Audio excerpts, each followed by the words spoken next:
who have been so supportive of me. I have my own room in their house now, and I come and visit. I drive up from Bullhead City, and it's been really, really great because, you know, at my age, you don't take the joke of a big fracture as well as you did when you were in the 20s. Anyway, another person that has been very supportive, very good to me, and I kind of consider him my spiritual advisor, and that's Don Prosser. As you know, Don is extremely, extremely knowledgeable. He's a man of the Buddhist faith, and we have many discussions about life and everything else, and it's just been wonderful to have him as a friend. So getting this off my chest and thanking these people is a great opportunity. Thanks very much.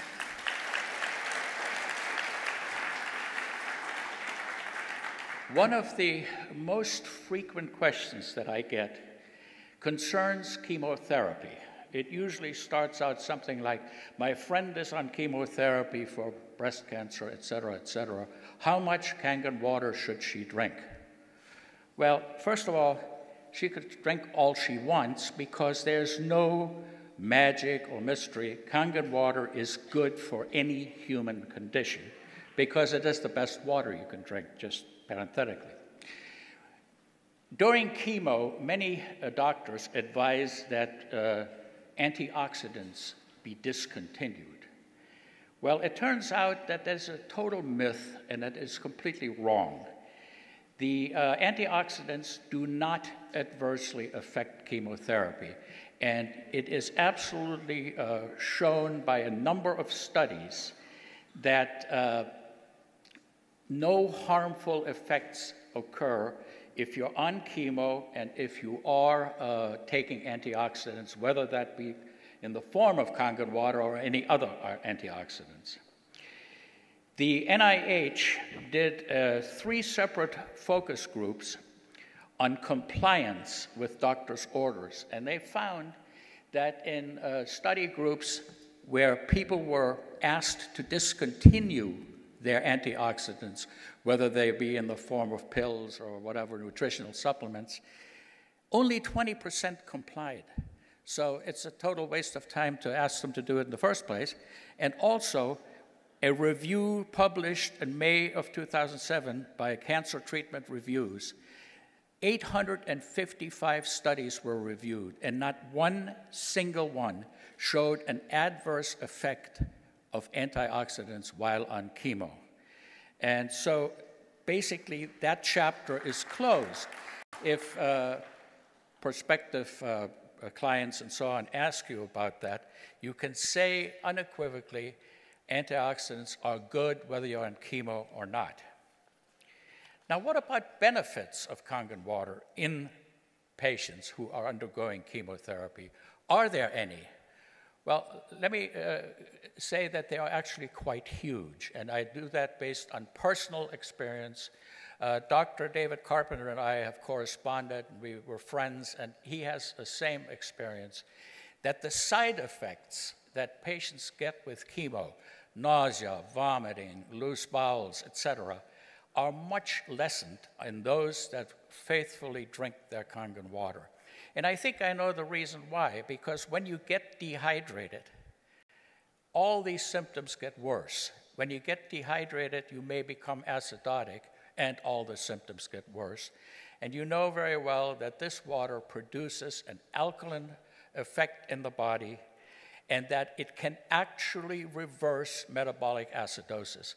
This has been proven without any doubt in laboratory studies on mammal animals that were rendered profoundly acidotic, and the acidosis was reversed virtually instantly by the administration of Kangen water. So the benefit in chemotherapy of drinking Kangen water is huge.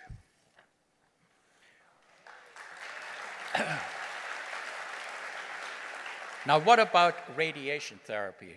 It is being used widely throughout the country for certain types of breast cancer. It's used for other different tumors, and of course, it produces side effects, and the side effects are usually burns.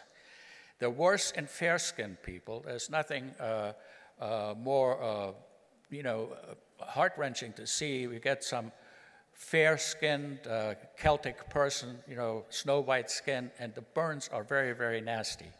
The ingestion of the Kangen water helps healing, and the topical administration of 11.5 pH water, say you take a towel or something like that, wet it very well, lay it onto the skin for 15 minutes twice a day, especially right after the radiation treatment, and it is an amazing effect that this has on ameliorating these types of symptoms, and I highly recommend it.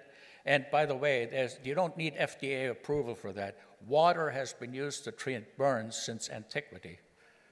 We know it puts out the fire.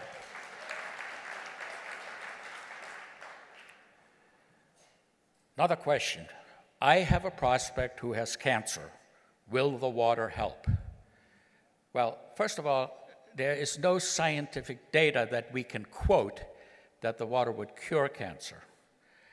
You might recall that Dr. Otto Warburg is frequently quoted as stating that cancer cannot exist in an alkaline environment. Unfortunately, that is the most gross misquote, because he never said that. What he did say is that cancer can live in the acidic environment that it creates because it uses a different pathway to create energy.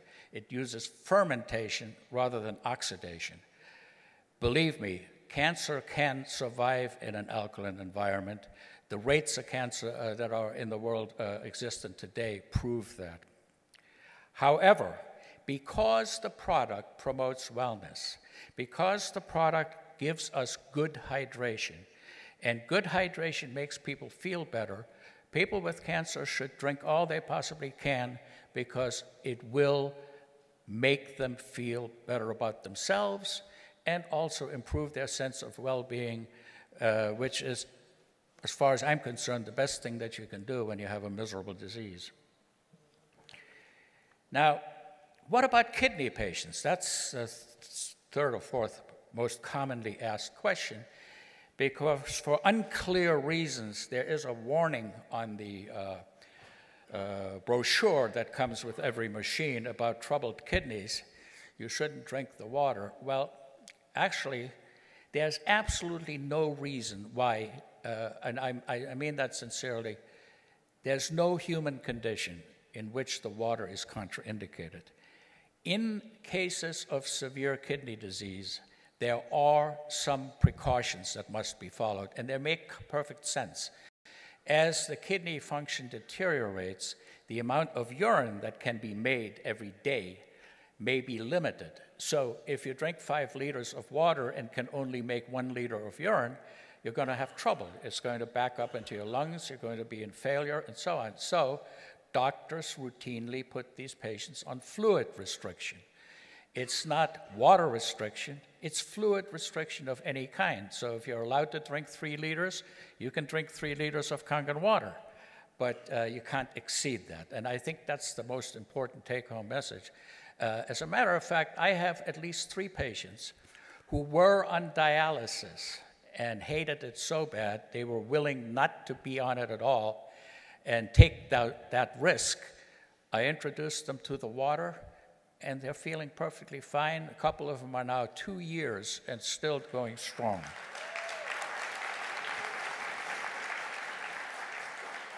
One of the other therapeutic things of Kangen water in the presence of kidney disease is the fact that it is so alkaline and that it can reverse acidosis. People who are what we call uremic, whose kidney function is really bad, are always acidotic. That's why they lose their calcium from their bones, they get fractures, and so on and so forth. Because Kangen water is a buffer against that and can reverse the acidosis, it is of great therapeutic value.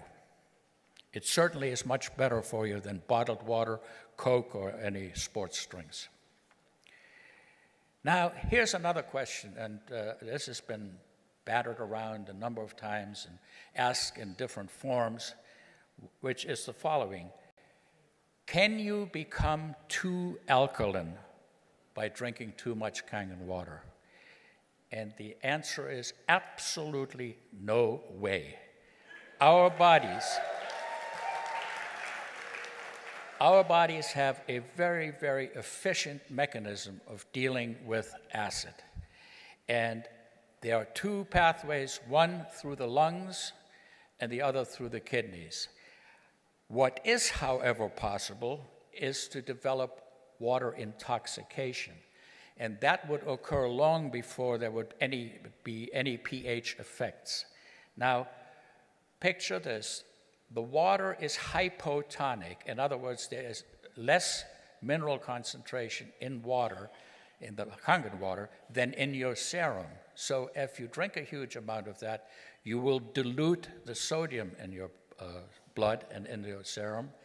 And when it gets to the around 120 milliequivalent stage, you're prone to seizures, to all kinds of things, and it can even kill you.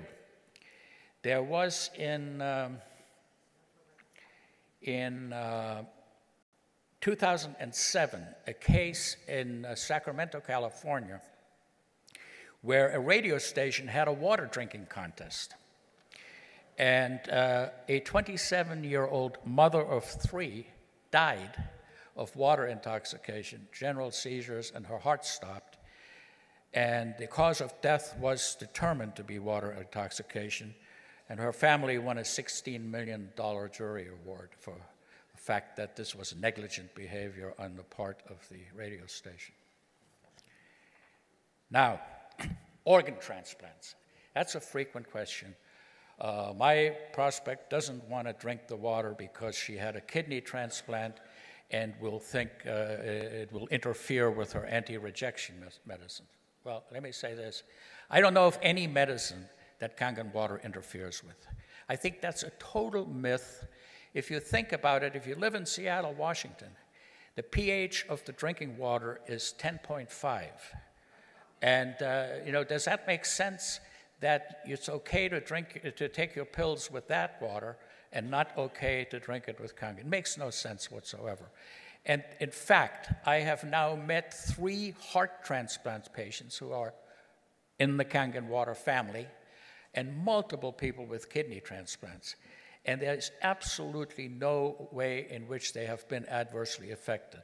Remember, transplant immunity is a highly complicated system of rejection and anti-rejection, and the medications are highly complex. Water is an extremely simple molecule. It is part of us, and the actual negative charges and so on that we think will absorb into the body are dissipated very, very early. So, organ transplants, Kangen water, totally compatible.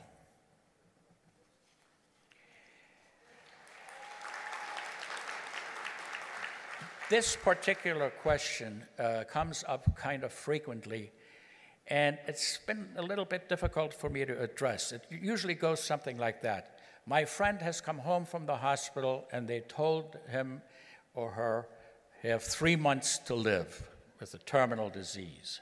How much Kangen water should he drink? Well, I sort of have the same reaction. You know, I take a big bottle of scotch myself, but you know, I'm sure the question it comes from the heart and it's well-meaning, but one must be careful that somehow or other it isn't portrayed as some potentially last-ditch life-saving device, because, you know, it could really hurt people. So one should be very careful. Obviously, you can drink Kangen water till your deathbed, till your last dying breath. The question arises, would you want to? It's your choice. Now, Coumadin. Oh, my word. Coumadin comes up at least twice a week in questions. I am on a Coumadin, can I drink the water? Yes, yes, yes, yes, yes. Absolutely. Why? Coumadin is a drug, the efficacy of which is affected by many, many factors, most of them things like green vegetables. If you eat too much broccoli and you're on Coumadin, it'll screw up your test. If you eat too much spinach, I mean, there's so many different things that affect it, which is why all patients on Coumadin must have regular tests to check their INR or the activity of the Coumadin in the blood. And so whether it is true that Kangen water might obscure the test somewhat, it's immaterial because you're obligated to test the patient and you can always adjust the dose appropriately. So Coumadin and Kangen water, absolutely, no problem. A doctor told me to stop drinking Kangen water because I am allergic to the minerals that it produces. Well, let me tell you something. It can't produce any minerals. The only minerals that are produced are the ones that have gone in from the source water. You can't de novo produce minerals from a 240-watt machine. During a nuclear reaction, new elements can be produced, but that's what it takes.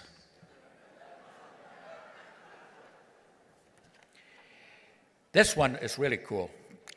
I have been told that ionized water can cause minerals in the blood to form crystals, which can be very bad. The answer is yes, that is very bad. However, crystallization of any type in any system, whether it be in water or in some other fluid, requires a supersaturated solution. You know, 5 pounds of sugar in a glass of water, that's a supersaturated solution. You can grow crystals on a string and it'll crystallize, but not in human blood. The only case of human crystallization I've ever heard about was in the Bible, where Lot's wife looked back at Sodom and Gomorrah and turned into a pillar of salt.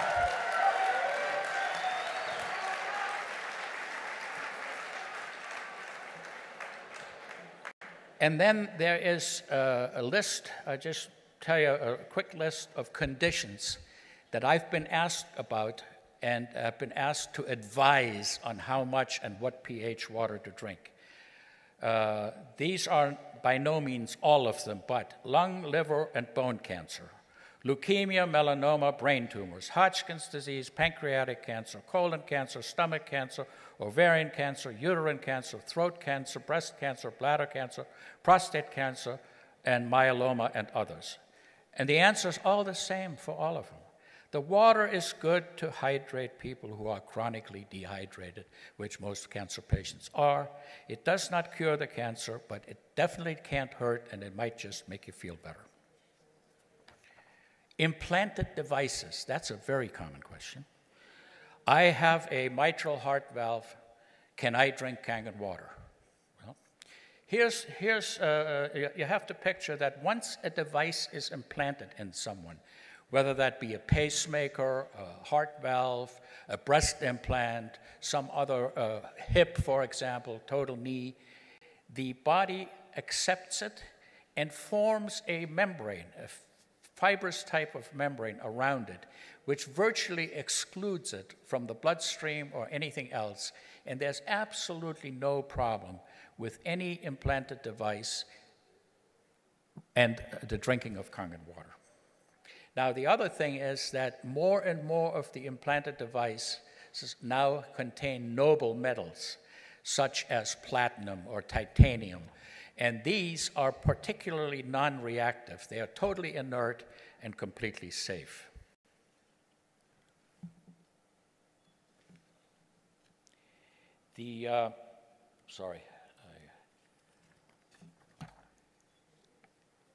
Returning a machine, ploys that are employed to return a machine and get the money back, like, you know, a year after you bought it, that's a little late for buyer's remorse. If you return it within 30 days, no questions are asked, and that's the end of it, and you get your money back. Unfortunately, people will make up reasons that are not just unbelievable, but they also threaten, or they're threatening the company with legal action and with reports to the FTC and the FDA and all kinds of things. And there's always some doctor quoted that told them to do this because it's making them sick.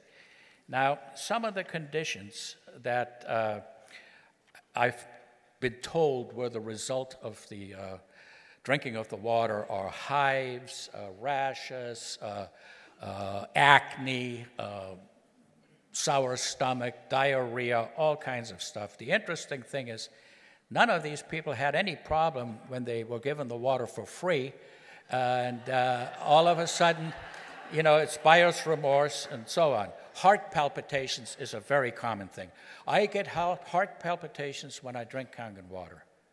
Please, you get heart palpitations for 50 million reasons, and almost none of them have anything to do with liquids, you know. Anyway, the bottom line, there's no way in which Kangen water can cause any of these conditions that are claimed. Certainly, Kangen water doesn't cause urinary tract infections. I mean, you know, the bacterial theory developed by Robert Koch in 1848 has been proven to be sound. Now, when one resorts to these kind of tactics, one is actually committing a crime. Extortion is illegal. It's just illegal, and it's sad that people do that. But anyhow, the last thing I wanted to talk about is sort of an interesting subject because I hadn't really been, you know, knowledgeable at all about it. I've had to do a little bit of research. But apparently there is a sizable population in this country that likes colonic therapy. And I have never had a good grasp of that. As a matter of fact, I need one more colonoscopy in my life before I can call it quits. And I dread that. I've already postponed it 2 years. But I often, you know, I don't want to be rude or anything, but I get asked, how much of a mixture of 11.5 and 9.5 should I use to give my clients an enema? Well, I don't know. I mean, I don't want to go there. But to make a long story short, in the interest of safety, I'd like people to know that strong acidic and strong Kangen water are not for drinking, and that you should never put anything in your colon that you wouldn't drink.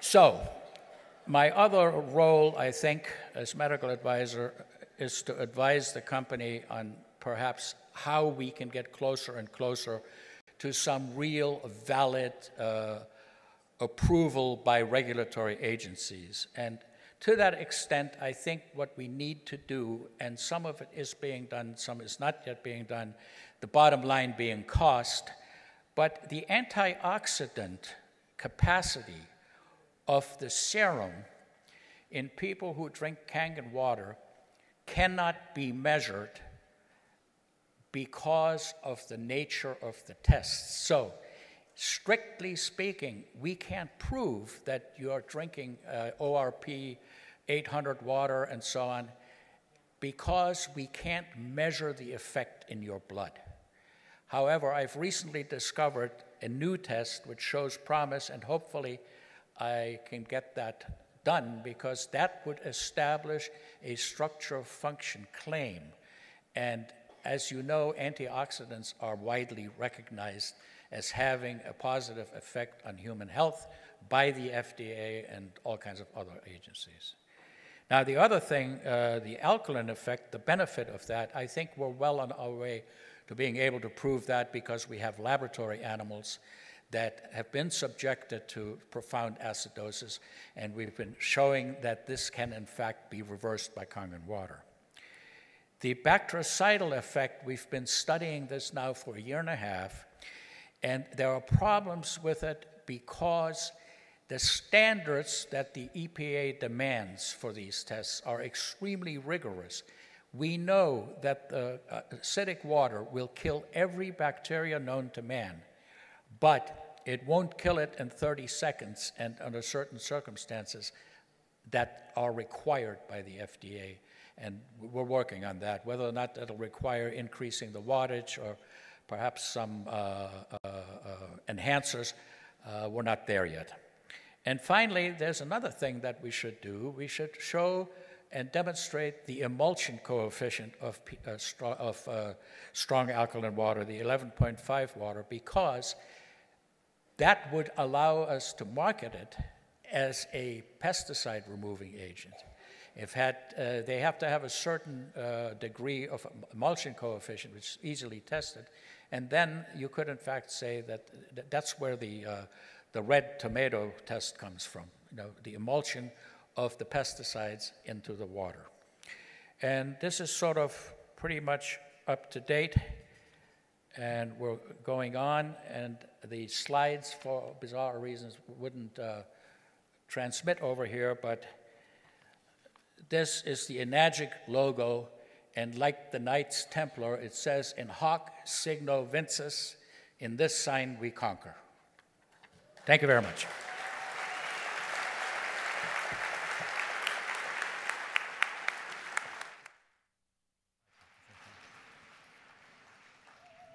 Okay. Learn a little bit? Wow. Anyway, thank you very much. What I'm going to do now is I'm going to introduce Stan to come up here, because I think he should be introducing the next person, because he spent a lot of time with him, did some books for him, and so on. So can I please bring Stan here, and let's fly, okay? Great. Thanks, good. First of all, really give it up for Dr. Horst Filzer.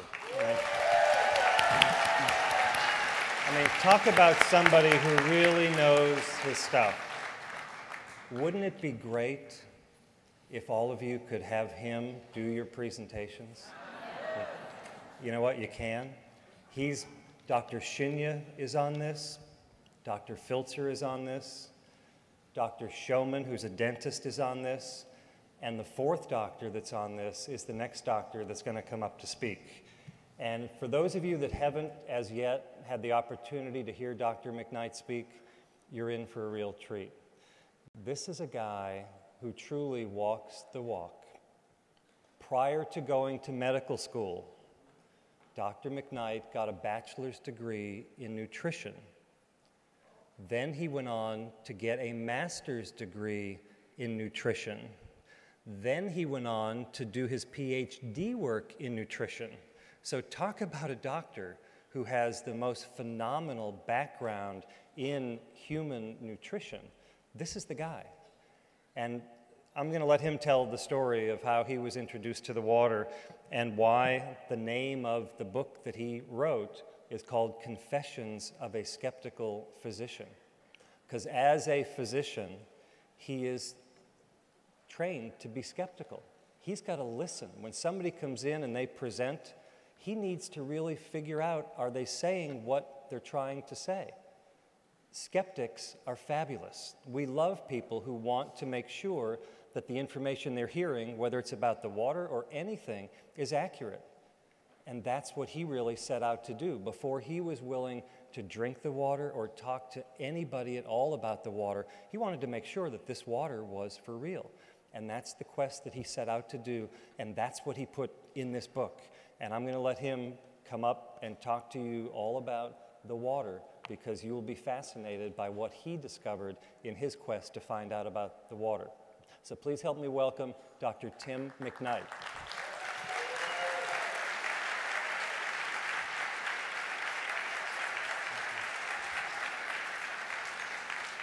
Thanks, Stan. The mic's on. Good afternoon, everybody. This is really exciting. I want to first thank Daniel. I've never met Daniel, but I know this is his big event, and without his approval, I wouldn't be up here. And obviously, thanks Stan, who's been a tremendous support to me, and everyone else on the planning committee. There's a lot of wonderful people here that could be up here speaking, and I feel really fortunate that I'm one of the few that has this opportunity today. 2 years ago, I attended my first major event with Enagic, and it was right here in this room. And I was pretty new to the organization.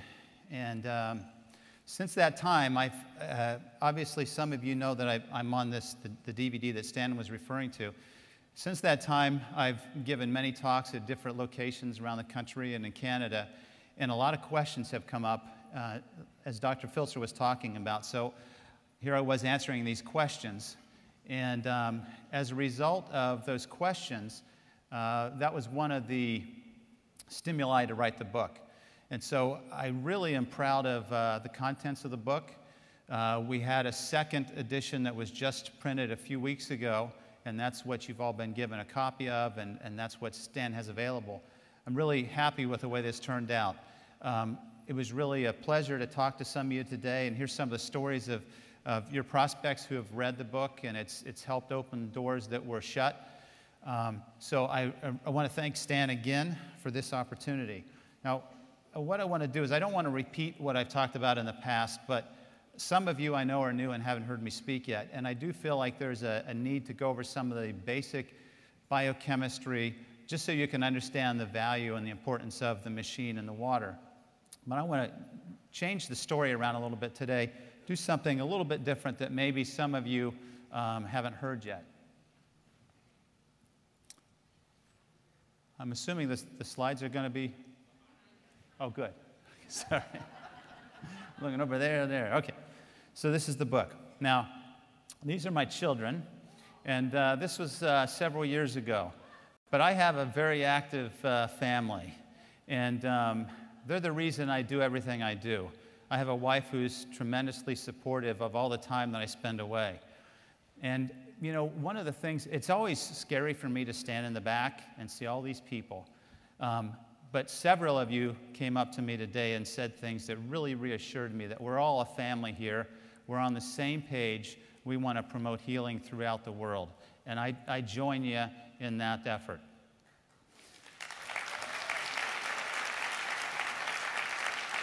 So my children, my oldest son on the right there was a two-time first-team All-Ohio football player, wide receiver, and the son in the middle was a pole vaulting champion locally. And then my girls are obviously very active. I got involved in Enagic. I'm going to tell you that story briefly, but I got involved in this about 3 years ago. And I'm going to be 52 in 3 weeks. And probably 5 years ago, I was feeling the age. I mean, I have a self-propelling lawnmower, and I was using it. Now, I started to drink the water, and it has changed me. And I can't tell, I mean, if Wade could come up right now, I'm ready to do some push-ups with him. That's how good I feel. Last week, I played twice basketball, full-court basketball for 2 hours with kids my son's age, in their 20s. I kept up with them. In fact, they had me guard the most aggressive guys because I'm an aggressive guy. Now, I'm not that good of a shot, not good of a player, but at 52, I never thought I could play full-court basketball and keep up with them. I lift weights twice a week, and I feel stronger now than I've ever felt. I am getting ready to enter in the spring and the summer, I start pole vaulting, and I have a title to defend in July. And I just can't tell you how great I feel physically, and I attribute a lot of this to the water. Okay, so obviously, these are my children. This is my immediate family, my parents and my brother, his family on the left. These people mean a lot to me. In fact, my brother lives here in San Marcos. He's here with me, and he's my bodyguard. So watch out for him. He's a Marine pilot, and he'll just be nice to me, or I'll sick him on you. And then this is a family tradition. Every year on Christmas Eve, we go caroling, and that was our picture this year as we were caroling and having fun as a family. Okay, so let me get down to how I got here. I wanted to be a doctor as a young kid. My first semester of college, I developed a case of mononucleosis, was pretty sick, missed a lot of classes, my grades suffered. At the end of that first year, the pre-med advisor said, I don't think you're going to have the grades to get into medical school. You need to think about doing something different. I was really disappointed in that because this was my life dream. But I thought he knew what he was doing, and one of the major mistakes in my life was listening to somebody else's opinion on what I should do with my life. So I listened to him.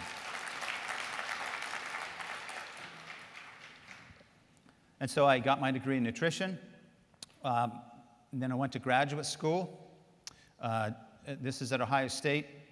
did my PhD coursework there, worked in the laboratory, was a lab technician, helped fellow students get their degrees, and this was 8 years later. I'm accepted into medical school, completed the coursework, but hadn't finished the research. A lot of hurdles, long story. I decided I had this opportunity to go to medical school. I had to pursue it. After 8 years, I didn't quite reach that goal. But it's taken me on a path that I'm very happy with at this point in my life. So I went to medical school at Ohio State. And I'm really happy. There's, I would guess, probably a half dozen medical doctors like me in the audience, and I think that's phenomenal.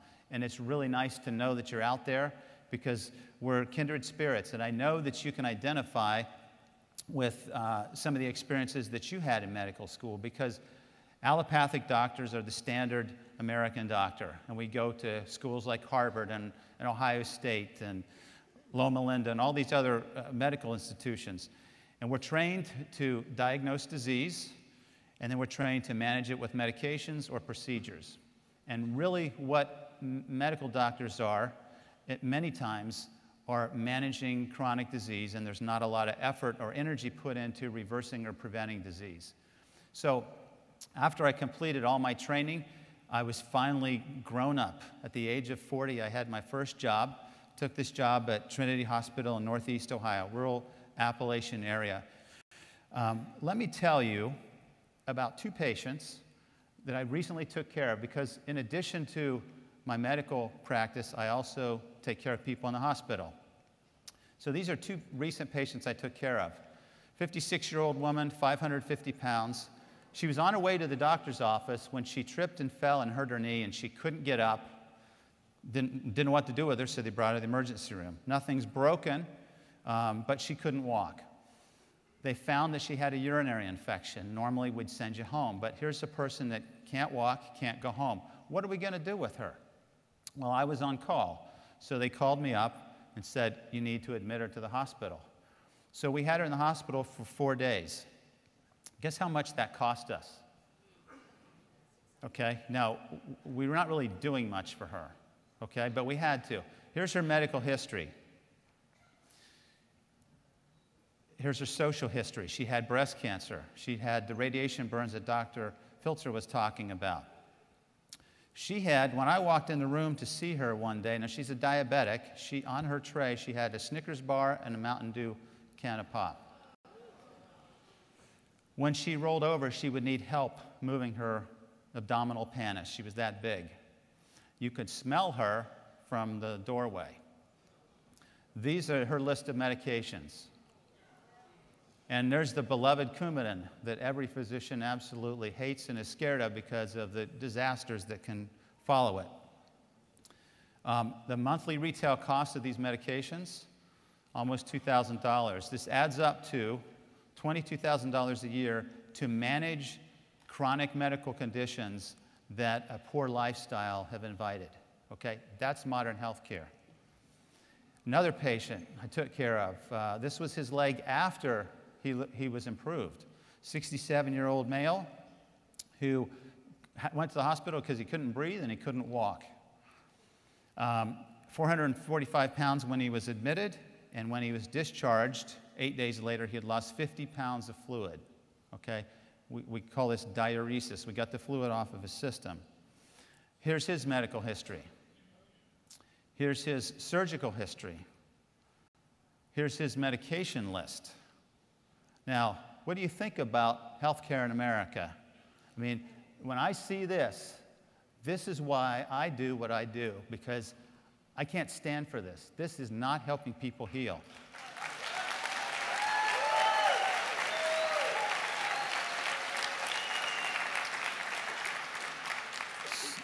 So as a result of this, after a year or 2 in practice, my nutrition kicks in, and I realize that obesity and heart disease and diabetes and acid reflux and hypertension, high cholesterol, many times, in fact, most of the times, have a basis based on an unhealthy lifestyle. So we need to educate people. We need to motivate them, inspire them to change.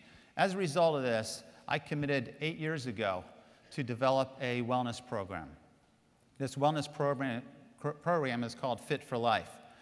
In 2006, our hospital applied for a federal grant through the Office of the Health Resources and Services Administration. We were given $375,000 to teach people how to not live like these two patients are living, which is barely surviving and very hopeless. This program was so successful that we applied for another grant that we received for another $375,000, which allows us to teach people in 12 weeks how to eat, how to exercise, how to manage stress, how to prevent disease. This program was also successful. In fact, we've had more than 1,200 people graduate, and every one of our graduates have said they would recommend this program to family or friends. As a result of this success, we applied for a third grant. This year, there were 200 rural areas around the country applying for grants like this. 70 were awarded. We were awarded a third grant, and this was just 2 weeks ago. As a result of the success that we've had in promoting wellness, I was invited on Tuesday to the White House.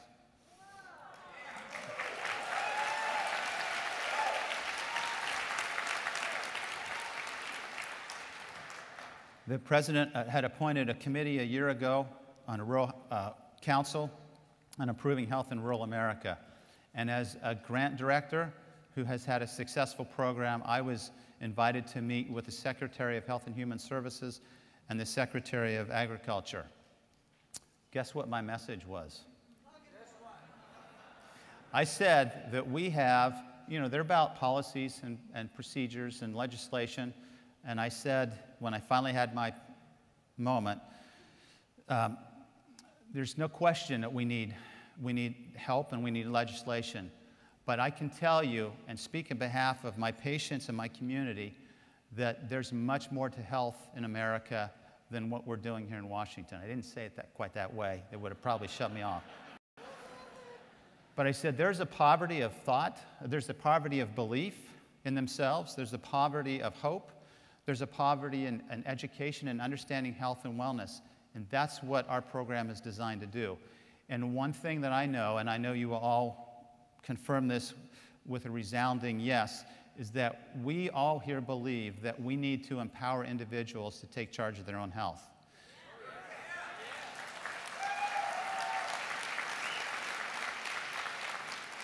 We need to show them, we need to model to them, we need to educate, inspire, motivate, and help people change, not externally, but from within.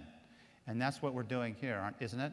We're helping people heal from within by drinking the best water on the planet. Okay, so here's a slide of some of the participants in a class. Now, my story with Enagic picks up 3 years ago. In this worksite wellness class we were teaching at a nursing home, Linda, if I can point her out, I guess this won't work. She's sitting over on the right-hand side. She came up to me after one of the meetings and said, you need to come to a meeting and learn about this Kangen water. This is amazing technology. And I said, what? And she said, well, I don't know too much about it, but you need to learn about it. She was very persistent week after week. And I finally thought, I need to go because she's been respectful to me in my message. I need to respect her and her message. But as I sat there in one of the typical presentations, I was pretty smug in my thoughts that this was hype, this was a hoax, there was no science behind it, and I'm just going to spend my time here and get out and tell her I went to the meeting like she asked. But then I became very impressed with what I saw with the pH meter and the ORP meter. There was no magic there. This was science. This was my comfort zone. This is what I'd spent over 8 years in laboratories doing. And so I knew there's something to this. And most of you have been in that position. You go to a meeting not expecting much, and you're kind of blown away by what you see and what you hear. So this was my experiment. Now, the microclustering was always kind of a hurdle for me. The T experiment that we're all familiar with, I wasn't really sure how to explain that. It made me scratch my head, but the 2 meters couldn't lie. And then I was like you. I went home from this and I told my wife, we need to learn more about it. And then I got on the internet. That's what I saw. And then I thought, a lot of testimonials here. In science, we don't put a lot of credence in testimonials. Then there's competition. There's other brands. Then there's the cost of the machine. I was thinking maybe we ought to get one, and my wife was saying, no way, not at that cost. Then there was science. Where's the science? What kind of studies have been done? There was the whole idea of direct marketing, which is something I had always tried to avoid. There was, am I a salesman or am I a clinician? What am I doing here in this world? And then, of course, there was the time factor. And all those issues I had to address before I became involved in Enagic.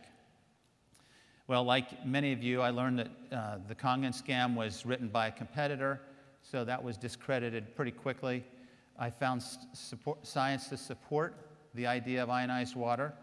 I realized that testimonials had their place, and they're actually really add a lot to our understanding. I'm not really a salesman. I'm primarily a clinician, but I am a 6A because I have some real good people on my team.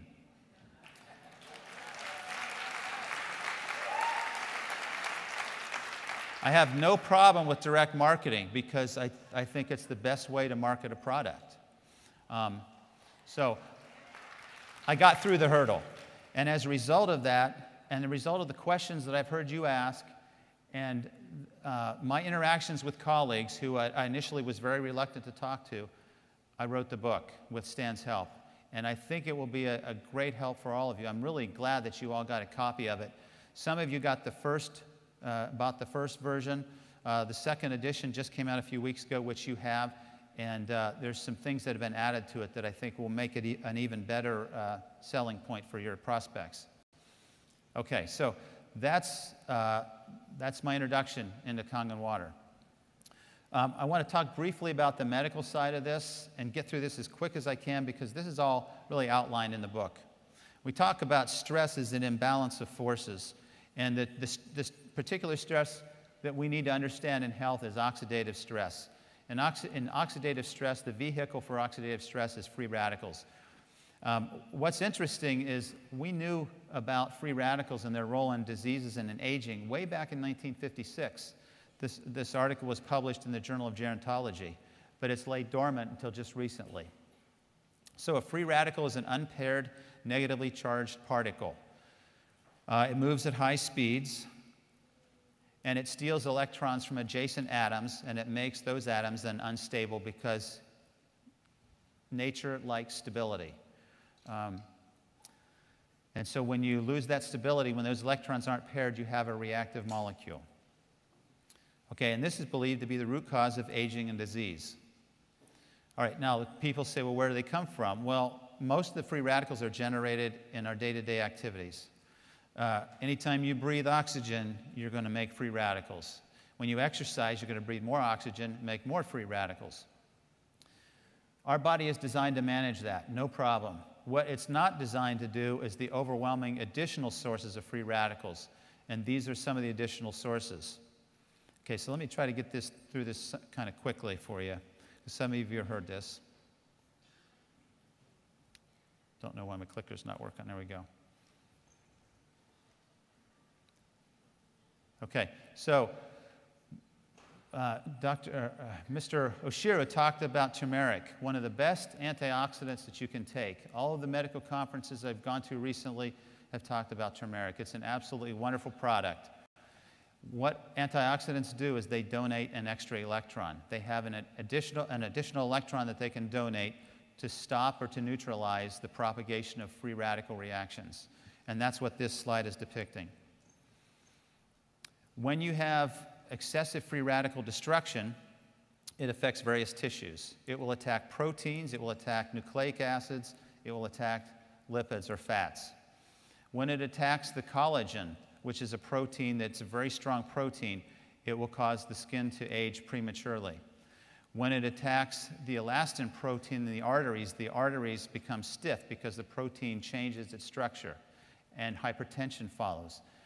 Many of you will have normal blood pressure until you hit your 60s or 70s, and then all of a sudden you have high blood pressure. It's because of the aging process of those blood vessels that happens many times.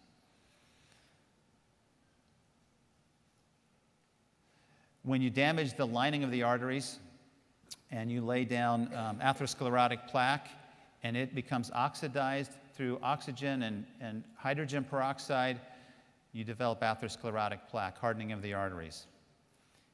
And then finally, if it damages or attacks the DNA, then it can cause injury to the DNA and the RNA that our body will repair, but every now and then it doesn't repair it efficiently, and that's the beginning stage of a cancer or a growth.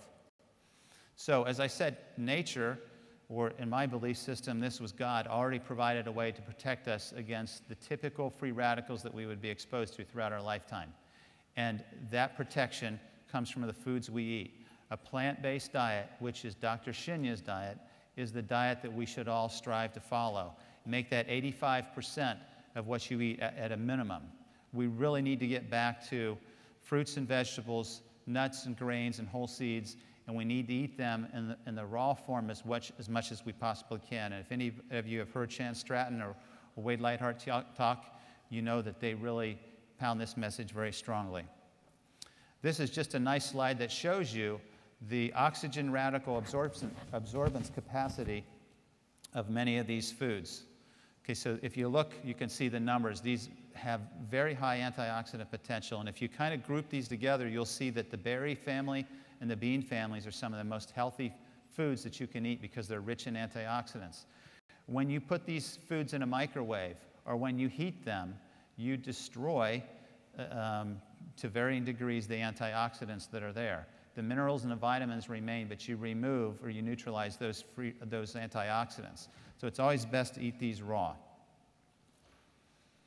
Okay, because antioxidants are so important, our cells have gone to extreme measure to protect us against the exposure of free radicals in different locations in our body. So on the cell membrane, vitamin E and beta-carotene are the primary protector of that particular structure. They're antioxidants. Outside the cell, in the fluid, it's vitamin C and a compound called glutathione. Inside the cell, I don't need to read these to you, but your body is an amazing machine. It's designed to heal itself. All we have to do is nurture it. All we have to do is protect ourselves from many of the exposures that in this century, that many Americans and many people throughout the world are exposed to. The chemistry of ionized water is pretty simple. It's through a process of electrolysis. We put two probes in water with a semipermeable membrane. We apply a current, and the electrons split off of the hydrogen in water, so water actually splits. And by convention, the electrons, as you can see on this diagram, flow towards the cathode side of the reaction. That is the side and this is what's happening inside the unit. That's the side that makes alkaline water because it makes hydroxyl groups.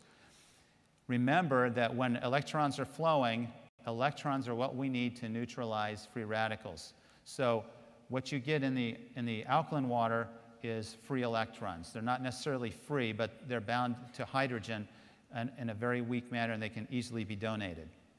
So that's what the machine is doing. Now on the opposite side, you have acid water.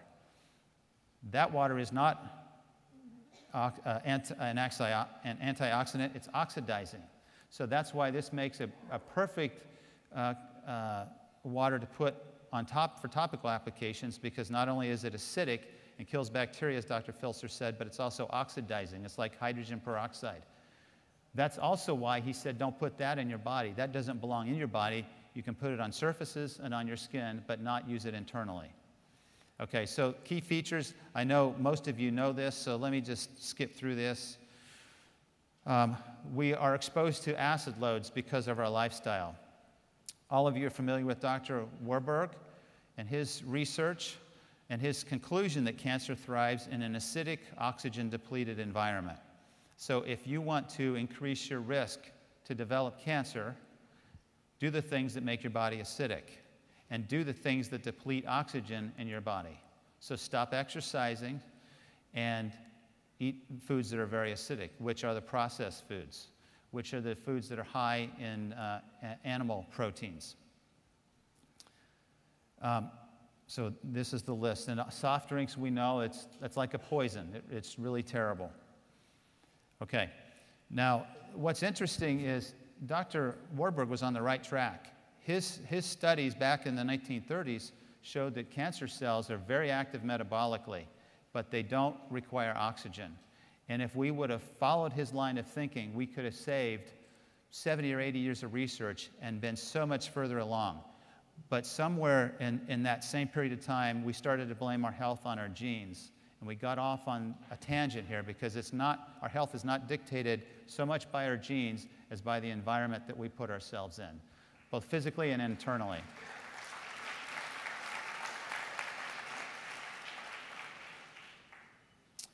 Dr. Filser mentioned there are buffers in our body. The lungs are the best buffer. The kidneys are, and the lungs are a long-term buffer. I'm sorry, they're fast-acting. Then the kidneys, and then we have these chemical buffers. And these chemical buffers is where the ionized water can contribute to neutralizing the acidic buildup in our systems. This is also where the link between acidity and osteoporosis is believed to lie. Because if you look at the slide here, when we have a very acidic diet, whether it's from high animal protein intake, or it's from soft drinks, or it's from high fructose corn syrup, and those foods that most of us eat too much of, our body's trying to maintain a state of neutrality. And one of the best places to get a buffer for that system is from the bones. So it takes calcium carbonate, calcium phosphate out, and calcium gets excreted, and we lose bone density. Here's a list of the alkaline and acid foods. And some of you have seen this before. But look at that list. Study that. And remember that you already know what you should eat. Nature has provided these foods for us. But if you look at the convenient foods and the foods of the 21st century and the foods that we like because they taste good and sometimes they're cheaper than eating the raw vegetables and fruits, you'll see, if you're honest, that most of the time many of us eat more of the acid foods than we do the alkaline foods. Okay, we talked about this process of alkalinity through electrolysis. You know about the oxidation reduction potential, so I'm not going to repeat myself there. There is evidence that the water is superhydrating, that it microclusters, and most of this research has been done by Dr. John. Dr. John is very well published. He did a lot of work with Dr. Eyring back at the University of Utah when he was in his early training. But some of my colleagues and scientists are critical of this concept because there's not a lot of support, not a lot of research on microclustering. What we can do, or what's been done, is measure the resonating or the vibrational frequency of microclustered water, which is the water that comes out of the machine. And when we do this, we can see there's a difference between the standard waters that we drink and the frequency that it vibrates and the hexagonal or ionized water, which has a much lower frequency. If you just think about this, these water molecules are vibrating, and the water molecules from Kangen water vibrates at a lower frequency, allows the water molecules to cluster together closer so that there's faster penetration and simpler penetration into the cells. And this is the concept that we use to explain this. But again, if you're going to talk to a scientist, they're going to want to see more evidence than this. This was included in the second edition of the book because this is fascinating. If you have a physician or a skeptic who says water is just water, tell them to look at the research by these Nobel Prize winners in 2003. Dr. Agri is a medical doctor who showed with his research and in this Nobel Prize that there are channels in cell membranes that allow for water to penetrate, and they're made up of proteins. These are called aquaporins. This is cutting-edge research. Water is not just water. And what he showed in this model, well, what he says, you can see the depiction here is this channel. The helical structure there are the proteins. Now remember, what happens to proteins when they age, when they oxidize? What happens to an egg when you fry it? It changes, right? It changes structure. What happens to collagen with age? It changes structure. What do you suppose happens to these protein channels with aging, with a lifetime of soft drinks, with a lifetime of smoking, with a lifetime of fast foods. What do you think happens to those protein channels? Do you think they change? And when they change structurally, do you think they might impede the penetration of these tiny water molecules into the cell? This is a question that hasn't been answered, but it makes perfect sense to me that this may be why Kangen water is so hydrating, because it immediately can have its antioxidant properties work on these protein structures to restore them to their native arrangements. So what he says is that these aquaporins, these channels, are the plumbing system for cells. Every cell is primarily water, but the water doesn't just sit in the cell, it moves through it in a very organized way. The process occurs rapidly in tissues, and in tissues that have these aquaporins or water channels. That's cutting-edge research that you need to talk to your prospects about when they're critical, and they won't know what to say when you reference Dr. Agri. Evidence for internal treatment. Now, I don't want to spend a lot of time on this, but I can tell you as part of my review of the research in the literature, I found several articles, and the articles continue to accumulate. Now, what I'm showing here are abstracts, and for those of you not familiar with an abstract, when you look at a research paper and you read it, there'll be an introduction, there'll be a materials and methods so that somebody else knows exactly what you used in the experiment and how to reproduce it, and then they'll have the results, an analysis section, and then a conclusion section. But before you go through all that, many of us want to know, is this really the information I'm interested in? So the abstract is like the summary of the research article. So what we've done in the book is we've provided 28 medical abstracts to guide you, and some of these are technical, but if you're showing this to someone who's in the healthcare industry or who's in research, this will be right up their alley, and they'll be very impressed when they see that the research has been done. So here's one example in 2005 showing that ionized water has the potential as a new antioxidant against carcinogenesis, cancer development. Here's an article that shows Dr. Filzer was talking about acidity and metabolic acidosis. This happens in kidney failure because the acids build up. The urine is supposed to excrete the acids. When those acids build up, the person develops metabolic acidosis. 3 weeks ago, I had a patient whose blood sugar was 700. She was almost comatose when she came in. 24 hours later, she was talking and looked like herself again, and all we did is corrected her acidotic state. Now, if I had it my way, instead of giving her the saline, I would have used saline with ionized water, and she would have recovered even quicker. There's no question. But this study showed that alkaline ionized water should be considered as a major safe strategy in the management of metabolic acidosis in kidney patients. Now, this study was done in animals, okay? These are the kind of studies we need to now start doing in humans, and it's great to hear Dr. Filzer is going to start that research because that's exactly what we need.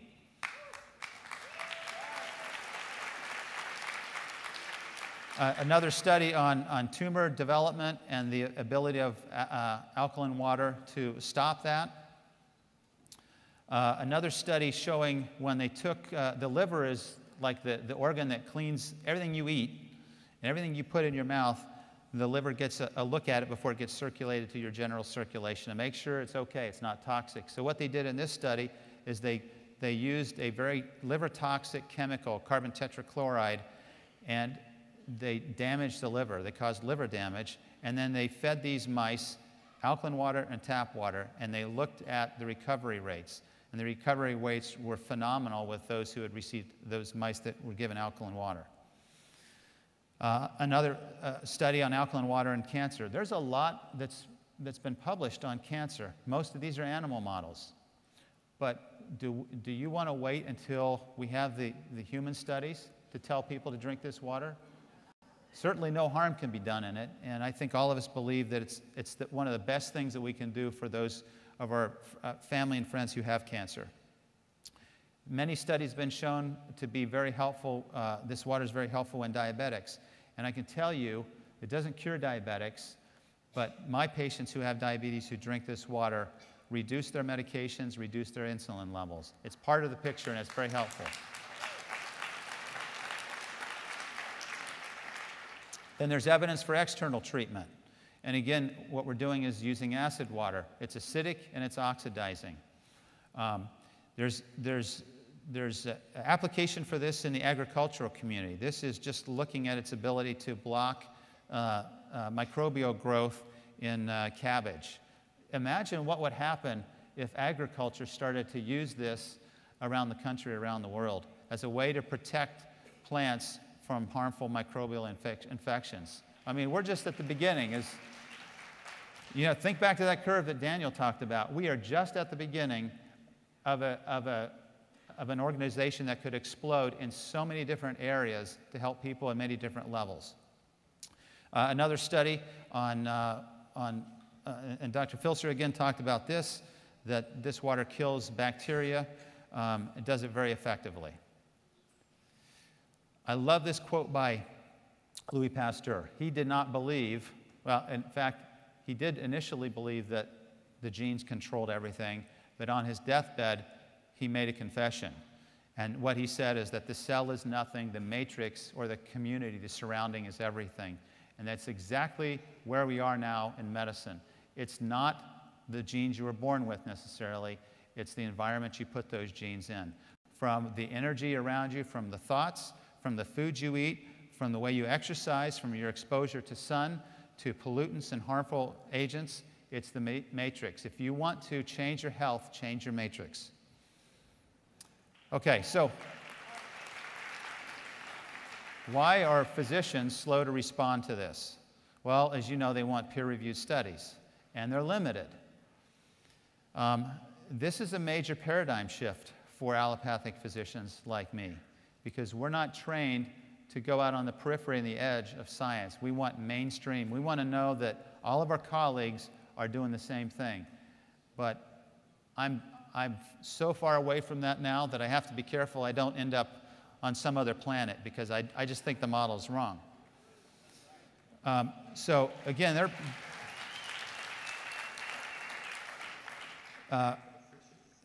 they're in this disease management mode. You know, when we're managing people, it's very easy as a primary care doctor to see somebody with heart disease, because I know exactly what their cholesterol levels should be for their risk factors, and I know exactly what medications to put them on to manage those numbers so that now we're doing what the standard of care says. But the evidence to me is not convincing that by managing people with those levels that I'm going to prevent them from having a heart attack or a stroke. And when I was in Washington, there was a physician next to me from Missouri, a really good guy, really good physician. And I asked him, how many patients are you seeing a day? He said, 30 or 35. I said, how much time do you get to talk to him about disease prevention? No time. I don't talk to him about it anymore. I said, why not? He said, because they don't listen and I don't get paid to do it.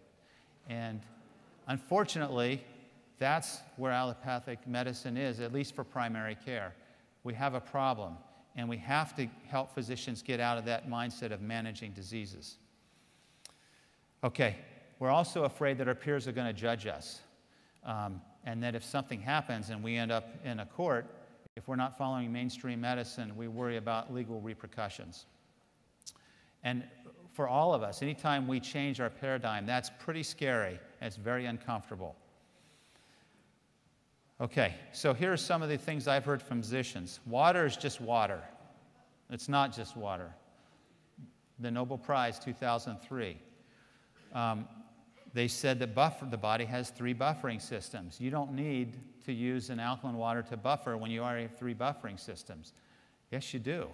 Because even though we're all alkaline, your blood is slightly on the alkaline side. If you're not eating a healthy diet and leading a healthy lifestyle, you're going to be on the acidic side of that alkaline range, not on the alkaline healthy side of that narrow range. I've heard one physician say, why don't you just take baking soda? Well, I don't know what baking soda is going to do. It's certainly not going to penetrate cells like the alkaline water will, and it's not going to provide you any antioxidant protection. Some say, well, you drink that alkaline water, it's just going to be neutralized by the stomach acid, and that's not true, because stomach acid is not secreted until you stretch it with food or you put protein in the stomach, and that's the way it's intended to operate. So if you want to get the benefits of alkaline water, drink it in between meals. I don't even think there's harm in drinking alkaline water at a meal, but I would prefer that we all try to drink it in between meals when our stomach is empty, because it's quickly absorbed, just like alcohol is absorbed directly from the stomach. Is this the next wellness or hoax, wellness fad or hoax? It's not. There's research and there's plenty of support to show that this is going to impact healthcare in a major way for those physicians and healthcare providers who have an open mind. And finally, they want to see data. Well, I've provided 28 abstracts. I don't know how much more data you need. Some people need more than that, but I certainly don't need more than that. Now, if you're still going to say water is just water, or your prospects or your skeptics are going to say that, then what I would say is read this book, Cells, Gels, and the Engines of Life by Gerald Pollack. He's a chemist at the University of Washington. He spent his entire career studying water. Now, we all know that water can exist as a liquid, as a gas, and as a solid. He has very compelling evidence that water also exists as a gel. He calls it a liquid crystal. And the evidence, and if you watch his presentation at the University of Washington on YouTube, you'll be amazed at what water is and how complex it is and how we're just scratching the surface. These gel interfaces occur at the interface of structures. Have you ever wondered why there's a meniscus of water in a glass? Have you ever wondered why you can, in the right size glass, you can put a dime on top of that water and it doesn't sink? His research is the research that explains it. The water molecules at these interfaces are entirely water. All the solutes, the minerals, have been removed. And so the water molecules pair up very, very strongly with hydrogen bonds, and it forms a very strong structure. So we're just scratching the surface of the value and the importance of water in physiology. And again, for those of your skeptics and your health-minded contacts, refer them to this, and hopefully they'll scratch their heads and start to say, maybe I need to listen a little bit more and learn a little more. In the book, we have several of my colleagues who have endorsed the book. And one in particular, Dr. Nye, is, at least locally, is probably the physician I respect more than any other. She has survived breast cancer. She is a critical care specialist who works in an intensive care unit. She's a pulmonologist. These are the doctors you hang on to every word they say when your loved one is in intensive care and on a breathing machine. These are smart doctors.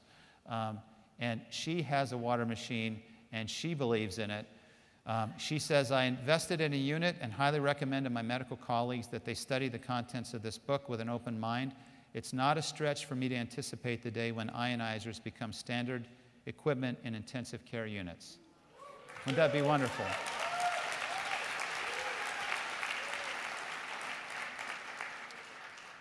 Okay, so frequently asked questions.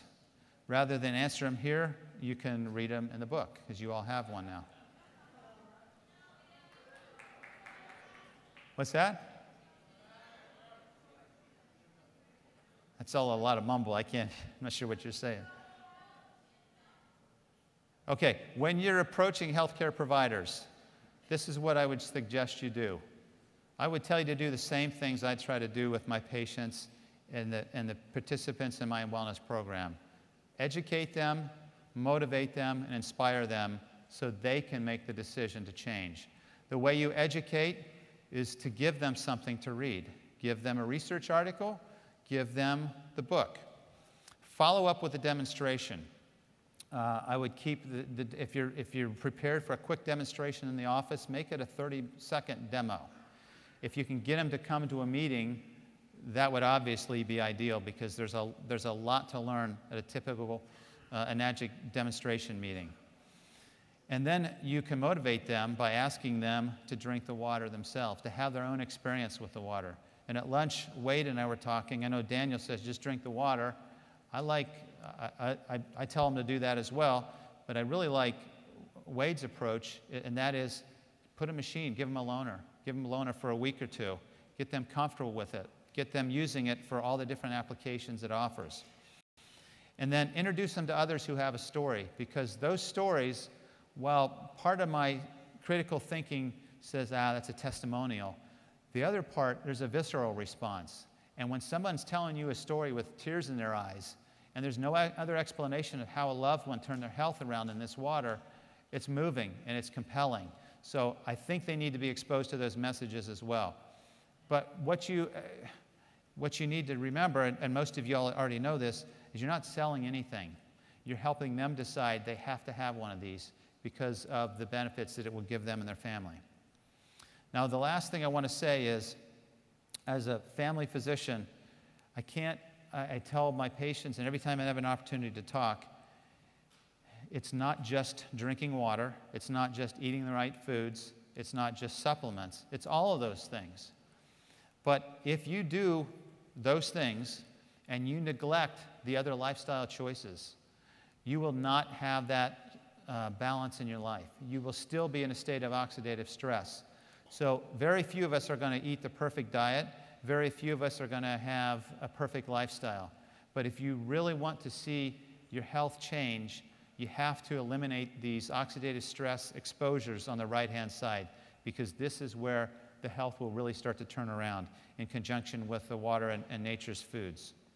So my keys to health and wellness: believe in your body's ability to heal itself. No question, the mind is the most powerful tool we have.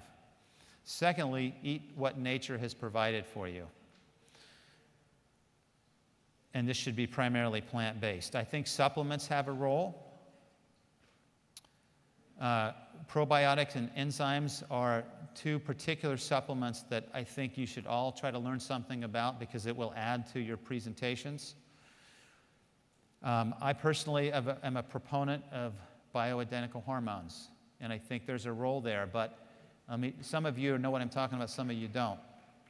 But let me just say, a healthy lifestyle, the lifestyle we've talked about, eating nature's foods, exercising, managing stress, resting, drinking ionized water, 9 times out of 10 will remove the need for bioidentical hormones, because our body will be balanced by those other things. And then I suggest that we all exercise. And if that's a word that makes you have an allergic reaction or feel nauseous, then just start moving. Just start moving a little bit more every day. And then we have to manage stress. And obviously, we need to drink this water, because of everything I've listed here, the simplest, the cheapest, the easiest way to impact your water, impact your health, is to drink ionized water. Drink a Najix Kangen water.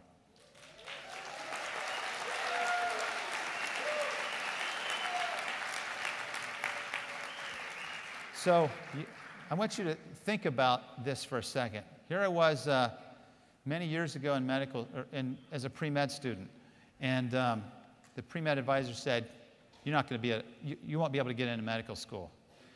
Well, after I got back from Washington, I wanted to go look him up and tell him, guess where I was? I never thought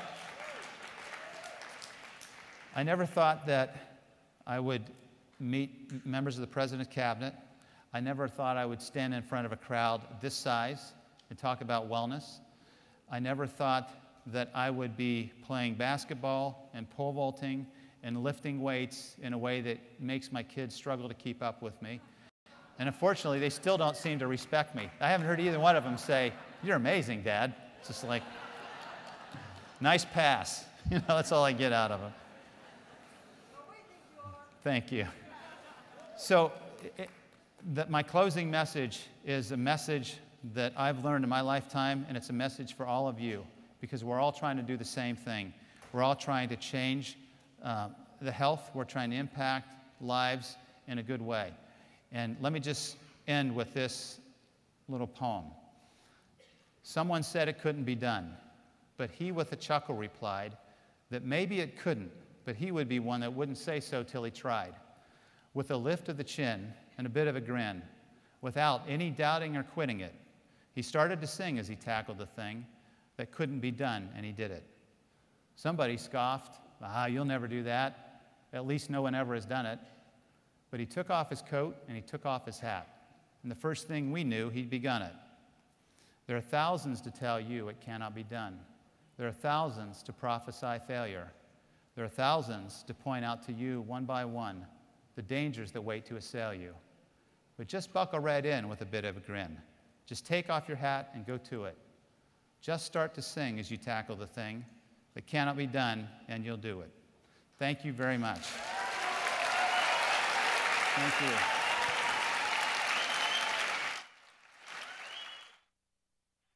That was great. Nice to meet you.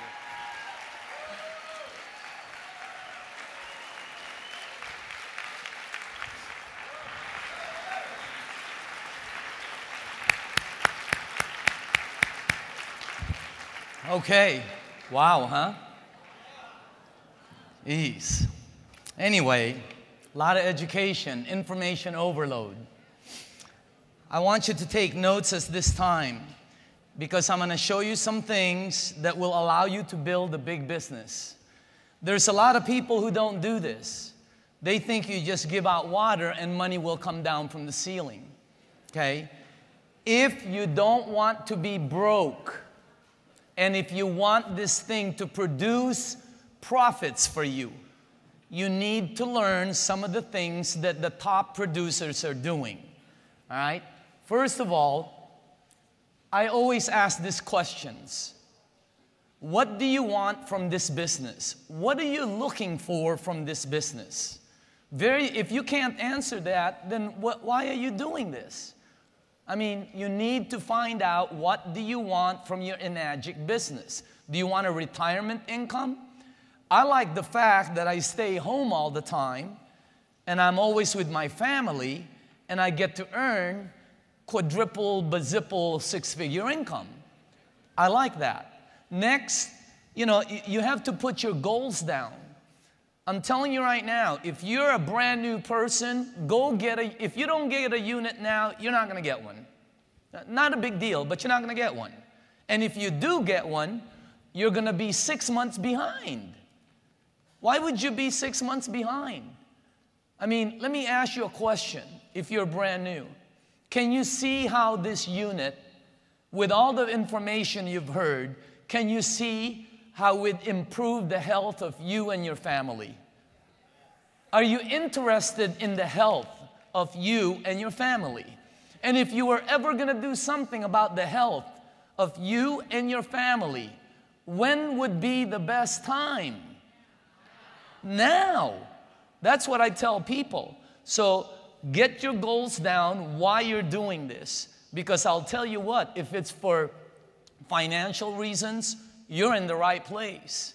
But you gotta establish your targets. Next, you need to understand the business we're in. We've been talking about this all day. We are in direct sales. You are not in a multi-level program.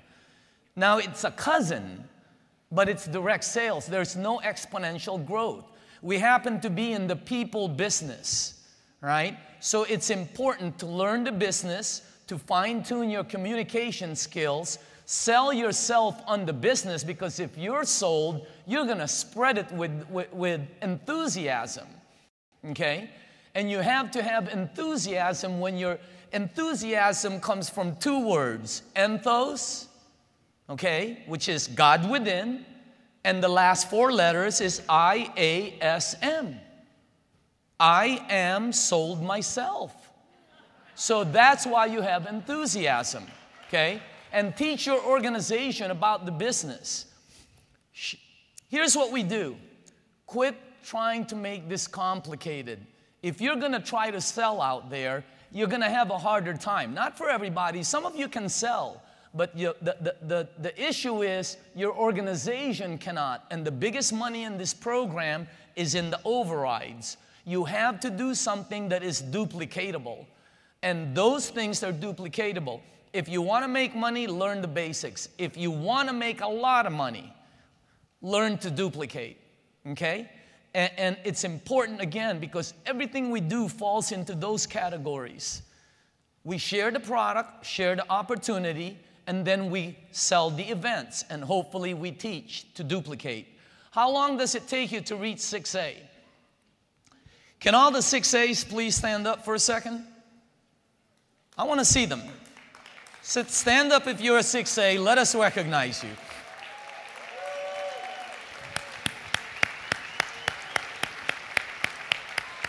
Okay. Go ahead and sit down. For the people that didn't stand up, how long does it take you to reach that? Normal time, 18 to 24 months. If it takes you 18 to 24 months, it's okay. Some of you are looking at these speed demons like, you know, Bob Gridelli and some, you know, Jerry Kostic. I mean, these guys that went 6A in like 4 days, all right? And you can't even get somebody to a meeting, right? I know what it's like. But the normal time frame is, what's wrong with going 6A in 24 months? What is wrong with that?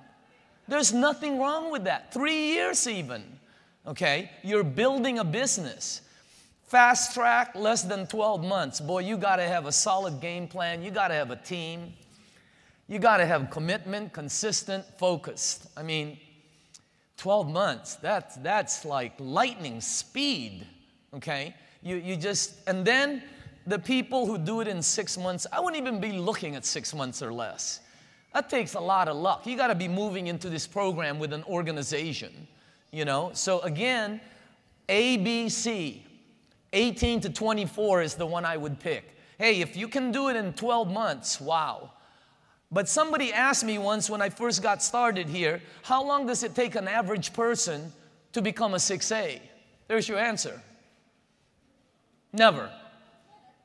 You can be an average person, but you need an above average desire. You can be an average person, but you need an above average attitude. You can be an average person, but you need to have a want for an above average lifestyle for you and everything you do has to be above. You can be average, but your desire, your goals, everything has to be above your next door neighbors, okay?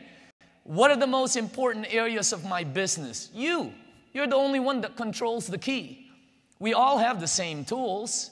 We're all going to get the same tools, right? All these things you see up here. By the way, see, take a look at this guy. Not to promote her or anything, but this is my best tool. I give this to everybody. Why? Because I don't like all the bottles shaking. I'm telling you right now, I must have given at least 30 of these away to my organization. Renee Merlot out there, I think this is one of the best tools, no question. And you don't have to use it for water bottles. I use it for briefcases, you know, I use it for different things so it doesn't fall out. Sometimes Tony Mac wants to sleep over, I use that here, you know, just kidding. But again, you know, those are some tools. We all have the same tools. The emotional ride. You got to control the ups and downs. You invite somebody to a meeting, they don't show up. Anybody been there? You give somebody water, and they don't buy. You've been giving water for 35 years to this one person, and they still don't buy, right? Anybody have one of those? I have them. Don't you feel like running over their garden with your car or something? Oh. And then C, time. The only thing between you and success, the only thing between you and standing up like the 6As is time, all right? And time you cannot control. But you want to control the time? Work harder. Do you realize it's already May? Time goes extremely fast. You're going to blink, summer's over. You're going to blink Halloween, blink again Christmas. I mean, it's fast. But in this program, you got to have the time and a never quit attitude. So the 6 questions that you need to get a yes to are those. I cover this all the time. But you need to get a yes. Because if you get a no on any of those, go do something that, see, you got to like what you do. You got to believe in it. That's the way you become successful. If you say all yes to all of those, which you should, then this is for you. First lesson, treat this like a business. This is not a hobby. This is not a hobby to me. $500,000 to $1 million a year is not a hobby to me. All right? That's some serious money, And I'll tell you what, your family can live absolutely spectacular. You don't have to earn that kind of money. There are people in the room that are retired. What would $1,000 extra do for you? I mean, everything. So again, treat it like a business. Get educated. Go all out massive action your first 90 days.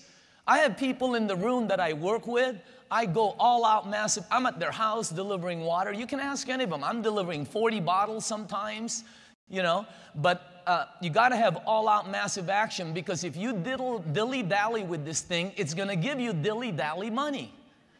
If you go all out massive action, it's going to give you all out massive action money. And understand, in a business, there's positives and negatives. They're going to come every day. Why? It's a business. Hey, you open up a restaurant, the cook's going to burn some hamburgers once in a while, okay?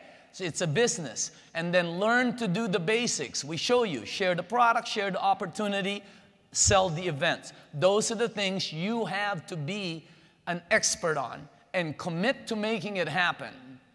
Commit to you can do this. Give me a break, okay? So again, second lesson, no retreat, no quitting, no experimenting with another program. I'm telling you how to succeed. Understand the rewards. You are on the edge of a 3% market penetration, and if you build it correctly, you're going to... I have friends here, Eli and JV and these $1 million. They think they're earning money now. I've seen this over and over and over and over and over again in my life. When this marketplace hits 3% penetration in the marketplace, it is going to explode. Everybody's going to buy one. You're going to be selling them like crazy, and you will have the best ones to sell. Be active, productive, and connected to the system, and become independent. Don't be relying on your sponsor. Hey, some of you have great sponsors. Some of you have lousy sponsors. Hey, that's the way. Some of you have sponsors sign you up and, you know, they're gone. Don't blame them. You are in the project where you can make this happen. You don't need a sponsor. Okay? Why? There's all kinds of leaders that can help you. What if you go to someone and they don't help you? Then go to someone else. Someone will help you. Okay? Because there are people in this room who care. All right? This is about all-out effort. This is about making it happen. This is a distributor conference, and you need to make it happen. All right. Master those 3 things. Remember that. By the way, the new tools. Wow. You know, we just got another, they said they got another 333 of these or whatever. Somebody delivered them. But just so you know, I would definitely get this. It's just a good book. You can do a dry presentation and be able to show them and then say, wow, you ought to see it live. It's unbelievable. So again, get the tools that make it happen for you. Some people don't want to get the tools, then that's why, you know, you're behind. You know, Stan's been producing my videos, all this stuff. I want to tell you something. I don't make a penny on these. Stan has never given me a penny. And I know he's making like $7 zillion. But I want him to make that. Why? Look at the stuff he produces for us. I told Mr. Kitagishi, I said, I don't make money on the trainings. If you start making money on trainings, you're dead. You need to make money on the 8 points. That's where the money is, not the tapes, not the brochures, okay? Learn this right here. Learn that, and you will create a successful business, okay? There's the book. I'm just letting you know. I would definitely, it's just awesome. And by the way, the guy behind the counter, Joao Cerro and his wife, he's the guy that designed all of this. He's the guy that designs all my flyers. So, phenomenal work. You can't match it. It's impossible to match. That's why some of our events are so good, because all the players are good. Somebody asked me, you know, because I said, Joel's doing the book, man. Jerry's doing this thing. Stan's doing this, you know. Brian's doing the front of the meeting. And they go, what do you do? I said, it's sort of like a band. I'm the only one that doesn't play an instrument. but I know how to wave the wand really good. So, you know, I'm sort of orchestrating the whole thing, but the talent with me, they're extremely talented. I can't say any more about it, okay? So, sharing the product. Talk to everybody about the product. Everybody drinks water. So when you're talking, get to the thing where, by the way, do you drink water? I'm going to help you on a couple of things, but sharing the business starts with sharing the water. Now, some of you are going to share the business first, websites to go to and so on, okay? I have a couple things here, but I want you to understand, this is the Enagic. This is taken directly from the Enagic website. Take a look at that, where it says, share the quality and effectiveness of our products. That's the philosophy of the company. Give the water out. If you're trying to sell, you may be good. I know, I can sell. Kenneth can sell. I think Art can sell. You know, Lars can sell. How about your organization? How about the 65-year-old lady who's never had sales experience? Because if she cannot sell, then your override stop there. You're blocking it. You need to show something that is duplicatable, and sharing the water is the best way. Sharing the business, I think a live business overview. Presentation booklets are great, okay? I believe this is going to become your Bible right here. I absolutely believe it. I would carry this always, and I would carry a presentation book. These two, wow, what tools, okay? But I don't know if some of these numbers are right, but if they're not, you know, check them out first. But I'll tell you what, I like doing home demos. Yeah, as many demos as you see me do, my best is in the house. Why? It's comfortable. I get to joke around. I get to maybe stop and eat, okay? So again, me, it's a home demo. And then from the home demo, I take them to a bigger picture. And then you take them to one of these, and they see how big this thing really is. Now, let me give you some recruiting techniques. When you're sharing the business, you have a hot, warm, and cold group.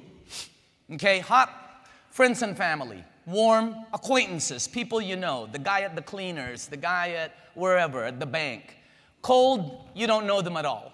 So those are your two marketplaces, and those are your only two marketplaces. What I'm going to do is I'm going to connect them, okay? We're going to take the hot and warm, and we're going to make them warm. People you know. That's where you want to start. I don't care who you are, you need to start with people you know. Why? Because the people you don't know won't take the water. If you were walking in the mall and somebody came up to you and said, this is the best water, man. You don't know this guy. This is the best water, alkaline, blah, blah, blah, blah, blah. Here, give it to your family. Would you say, yeah, give me a couple gallons? No, you would not. If you're trying to work in the cold market, you are working in the hardest area. I do it, but I'm an expert in that. I don't teach it to my group. Why? It's a dead end. I want you gotta go where the biggest percentage is. How many people in this room, okay, how many people in this room, and this was asked before, are in this room because somebody whom you did not know, you came in from an ad, you came in from something, somebody you did not know gave you the water? Stand up, please. Okay, somebody you didn't know gave you the water. I want you to take a look at this, okay? If you know, okay, sit down. How many people in this room are in the business because somebody gave you the water whom you knew? Family, friends, or associate? Please stand up. Help me out. Hello? Sit down. Do you get it? Now, you're a hunter. You're out there. Here comes a flock of birds. One flock has 3 or 4 of them. The other flock has 5,000. Which one would you shoot at? Some of you are aiming for like these 3 birds. What are you doing? Go to the warm market first, and then later on go to the cold market. Do you guys get it?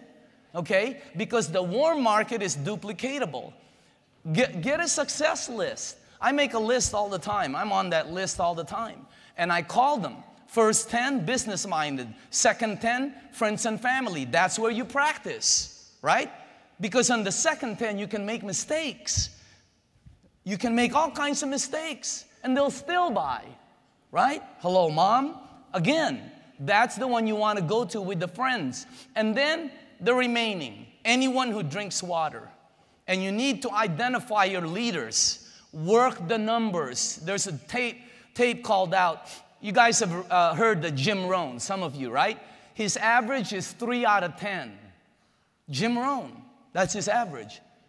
Every time he brings 10 people to the meeting, 3 sign up. So when you invite a friend of yours, tell them, you don't care. Your average is 3 out of every 10. You don't care if they're part of the 7. You just need 10. Come on in and be one of the 7. But I need my 10 to be able to get my average. Guys get it? Again, don't care whether they buy or not. Get them in there so your average averages out. And your average, it's always going to be the same. So remember this. Some will, some won't. So what? Next. That's my attitude. If the person doesn't want to do it, do I get upset? Yeah, of course I do. I get upset maybe, 30 seconds? No more than 30 seconds. How long do you want me to be upset? All right? So again, when somebody doesn't do it, I don't spend time there. I spend my attitude on people that want to do the business. Always remember, the fortune is in the follow-up. Get the conversation started. Here's one. I'm thinking about getting into a new business and I need your help. Did you know that if you talk to your friends and you say that, they'll come in? You know, instead of saying, hey, I want you to go to a meeting. No. Hey, Bob, you know, I'm thinking about getting into a really phenomenal business. And, you know, I need your help. I need a partner.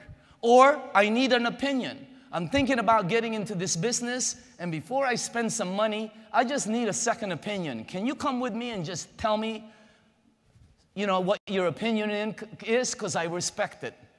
Or do you keep your career options open? I'm looking for a partner. I've found something that's incredible. This is the conversation you want to get started in the warm market, okay?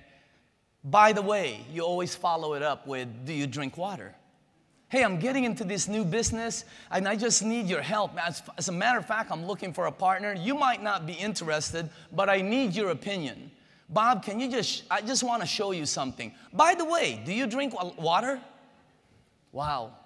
It's just such a killer opening, all right? So getting the conversation started ends with the water. Let me tell you what the water does. That's why I give water. I know there's trainers out there that say, no, give the water. The water allows you to come back and sell and sell and sell and sell. If you sell the opportunity and they say no, you're dead. You can't sell anymore. If you bridge it with the water, you can keep selling every time you deliver water. They allow you to sell 50 times. Oh my goodness gracious. So you need to understand why you're giving the water. It's because it allows you to come back and take another shot and another shot and another shot. And they're allowing you to come back. Hey, I'm out of water, right? Come on by. You can sell me again. You don't hear the last part, but that's what they're telling you. Here's some cold market recruiting techniques.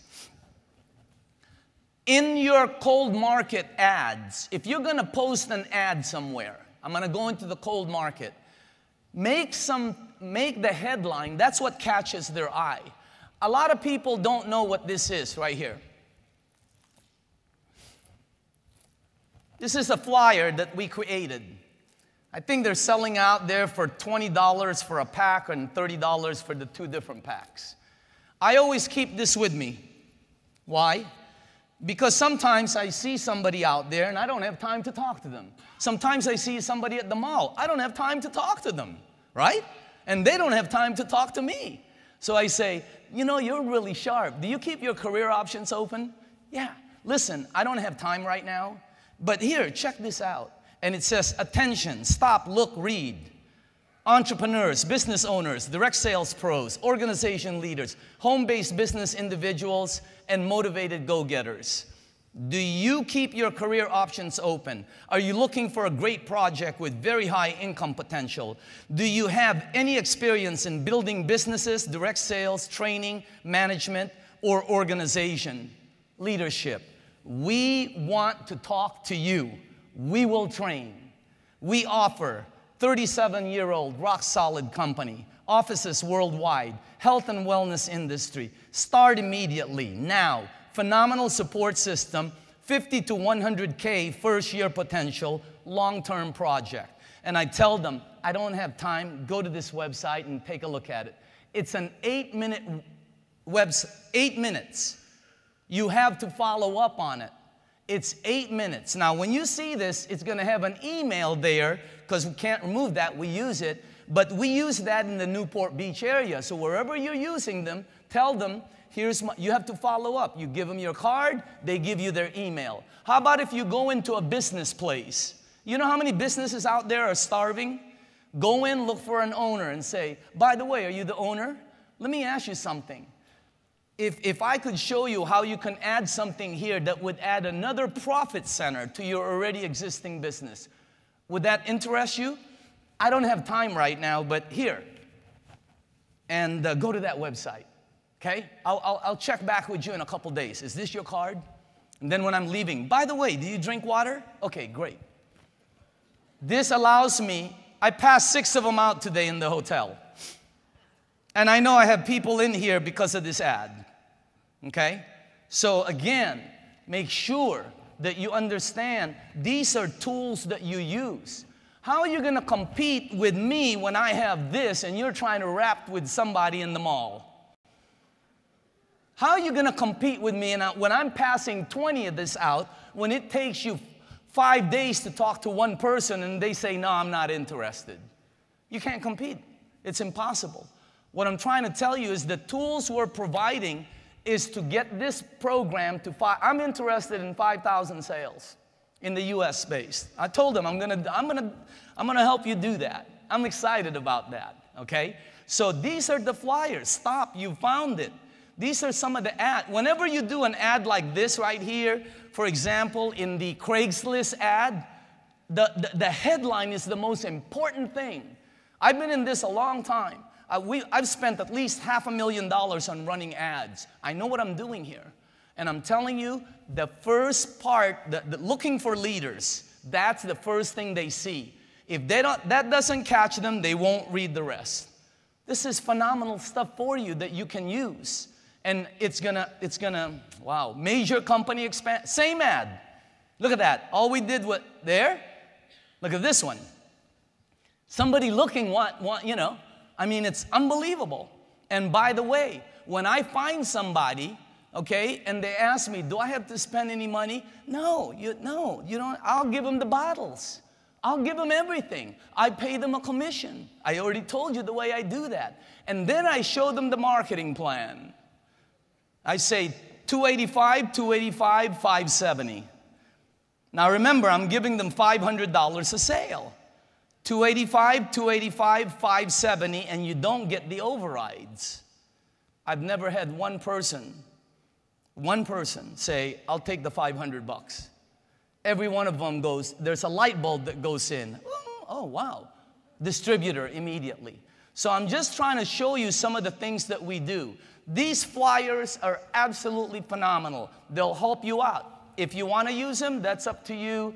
I don't know what Jerry made them for, but I know when I go to Kinko's, this costs 49 cents or something, or $4, whatever it is. You know them color copies. We made them easy so you can have them. I always have one with me. Always. Why? I never know who I'm going to run into. You never know who you, am I right? You don't know who you're going to run into. You need to be prepared. Always be on the lookout if you're cold market recruiting. Always be prepared and be confident. If you're the one that has the biggest opportunity, your confidence should be way up there. And then just go for it. Last thing we do, promote and build events. I'm going to just go show you one picture here. You cannot replace the power of group dynamics. That's why big events like this are just, oh, wow. The luncheons, you can't replace the power of group dynamic. And the power of the testimonials in the room, and the power of everybody. Whenever you say something, you have a whole group saying amen. That's what this is, group dynamics. So if you're going to build a big organization, you got to create big events. Now, I did this training this week. We got so many calls on it. I told Jerry, put it on the tail end. We'll finish with this, okay? What it takes to make it in this industry.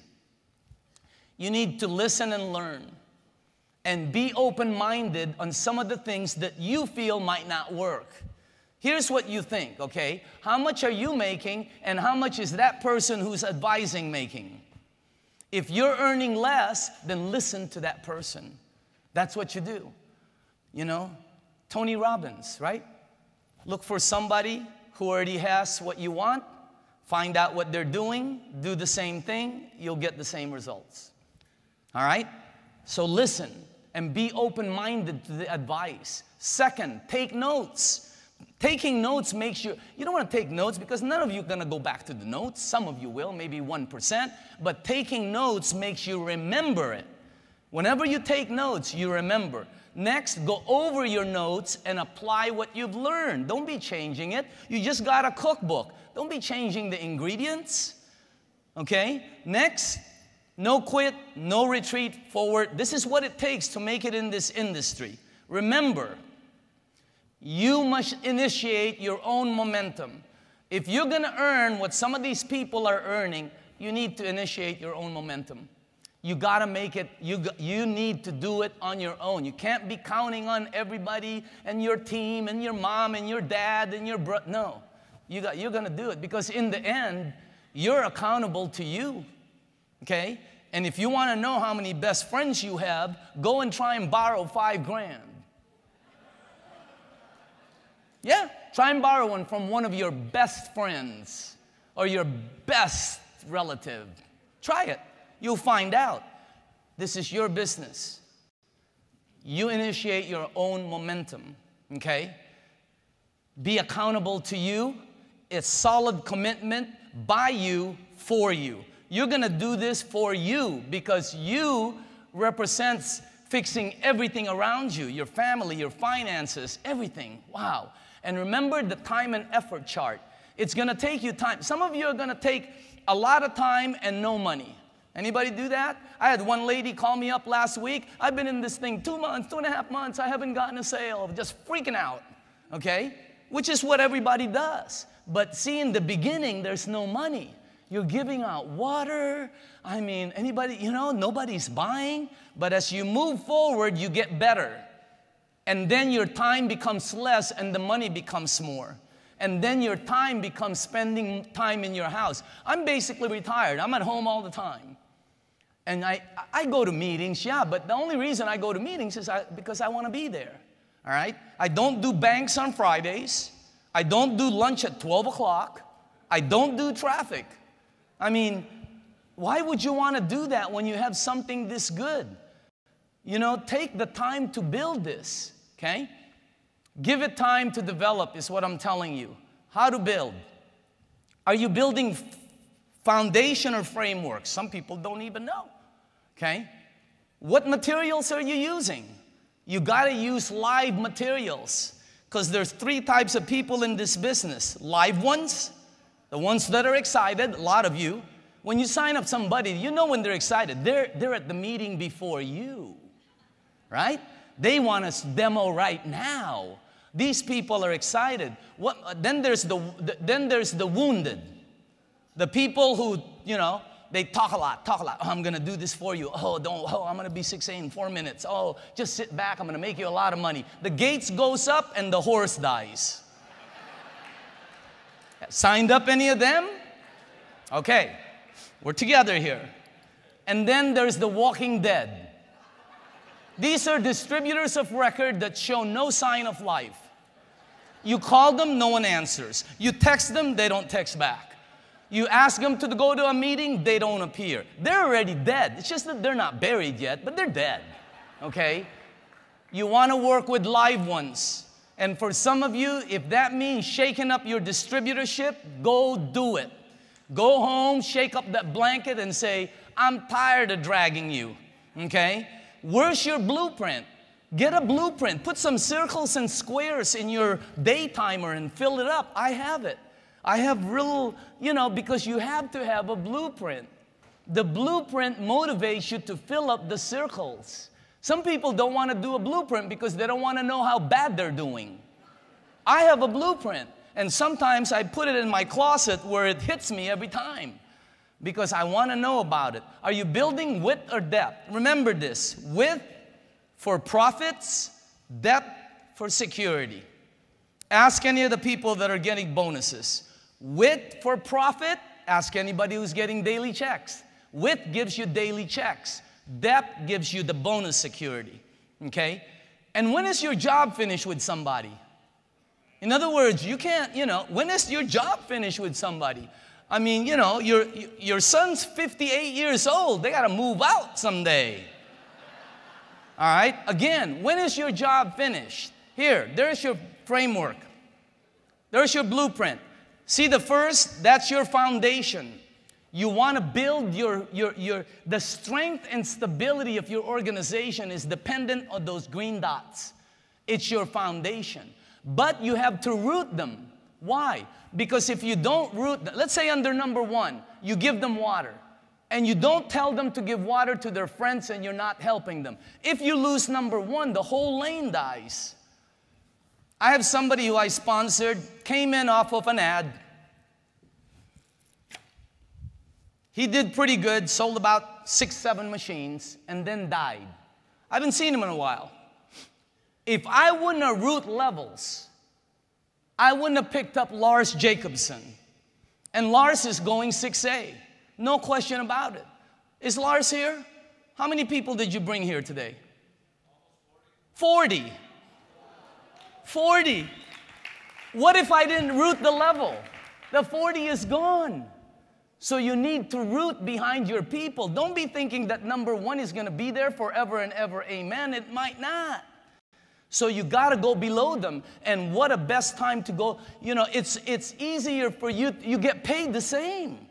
If you go below, do you guys know that? You get paid identical if they sell it or you sell it. And it's easier to go to their warm market than you're looking for a cold market. And then after you build your framework and root, you got to anchor. That's what I did with Lars. I anchor below so I don't lose the lane. I have 50-some lanes. I don't know, most of them are pretty productive. I have had a couple that didn't make it. I don't know what I did wrong. Because, it's my fault. I did something. Because when somebody doesn't make it, I take it personally.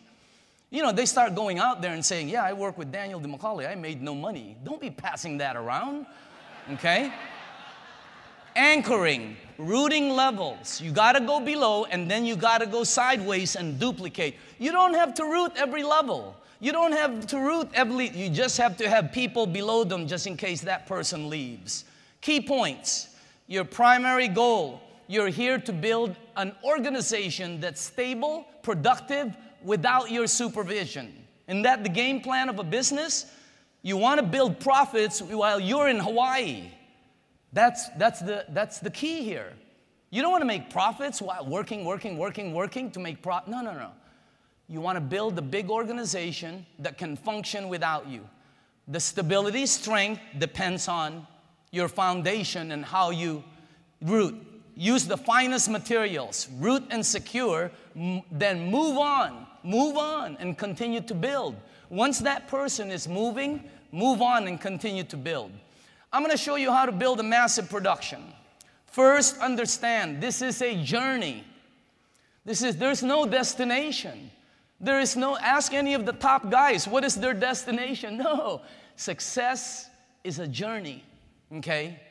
Your mission in this journey is to find people for whom this is the right thing to do, no one else, and survive the process of wading through all the sea of wrong people. One more time, your mission is to find the right people, because not everybody is right, but you got to put them all in the box to find out, okay? This is your mission. Again, there's your mission. Find people in all the mess of wrong ones for whom this is definitely the right thing to be doing, and manage to sidestep all the wrong ones. Second, you need to know what to do with the ones that say yes. In other words, somebody says yes, you got to start them going. You got to root. You got to start learning how to do demonstrations for them, at least helping them out. You got to get someone started, activated, and succeeding. Because once you have all those lanes, then you get 30, 40, 50 checks. Yeah, I don't show my checks nowadays because somebody, the office says don't show them, but I show the envelopes, okay, that they come in, all right? So they won't allow me to show the checks, so I'm showing stacks of envelopes, and they all have the same postmark, all right? See, building an organization, it's like a hierarchy, all right? A massive productive organizations consist of a hierarchy of people, many different groups. Cynthia, Eli, JV, all these guys, they have a big organization. They didn't build it.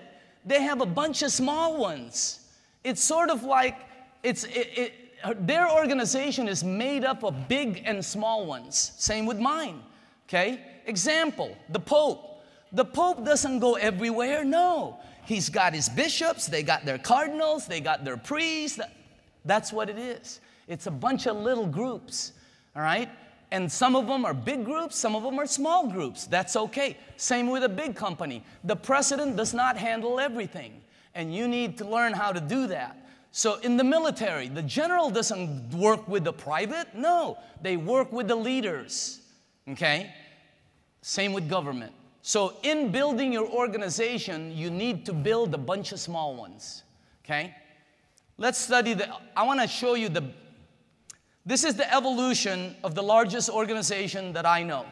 This is the biggest one that I know. I have a friend, he built a massive organization. He sponsored like 12 people, right? Or something like that. Just 12 frontline people, okay? And no sales experience. None of them had sales experience. What did they have? Well, they were a little bit warped. They were a little bit desire. They were above average in desire. They had belief. My God, did they have belief. This group had belief. And and it took time.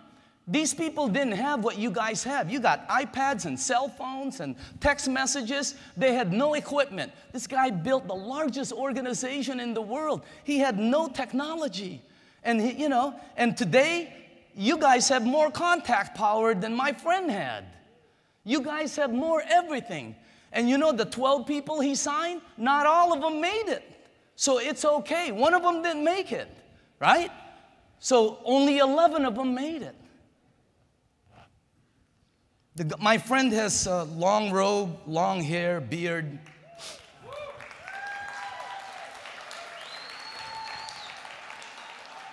As a matter of fact, I was reading when he sponsored Soul of Sarsis. Yeah.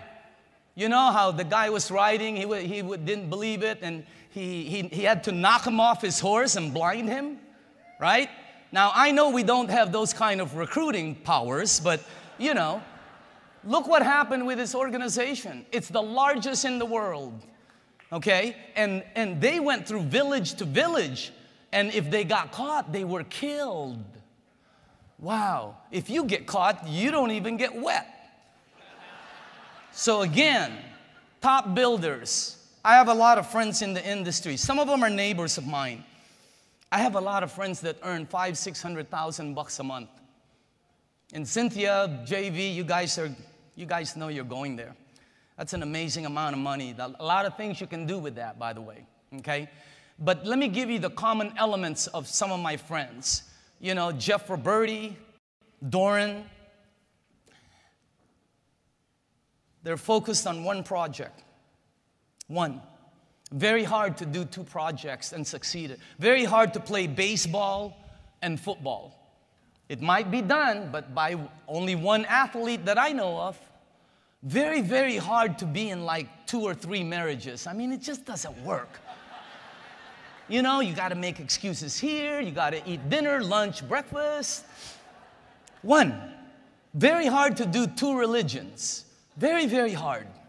One, be focused on one project. And then you got to go to training. Imagine what you're learning today and then stick to it. Don't quit. Do anything but quit. Anything but quit. Anything.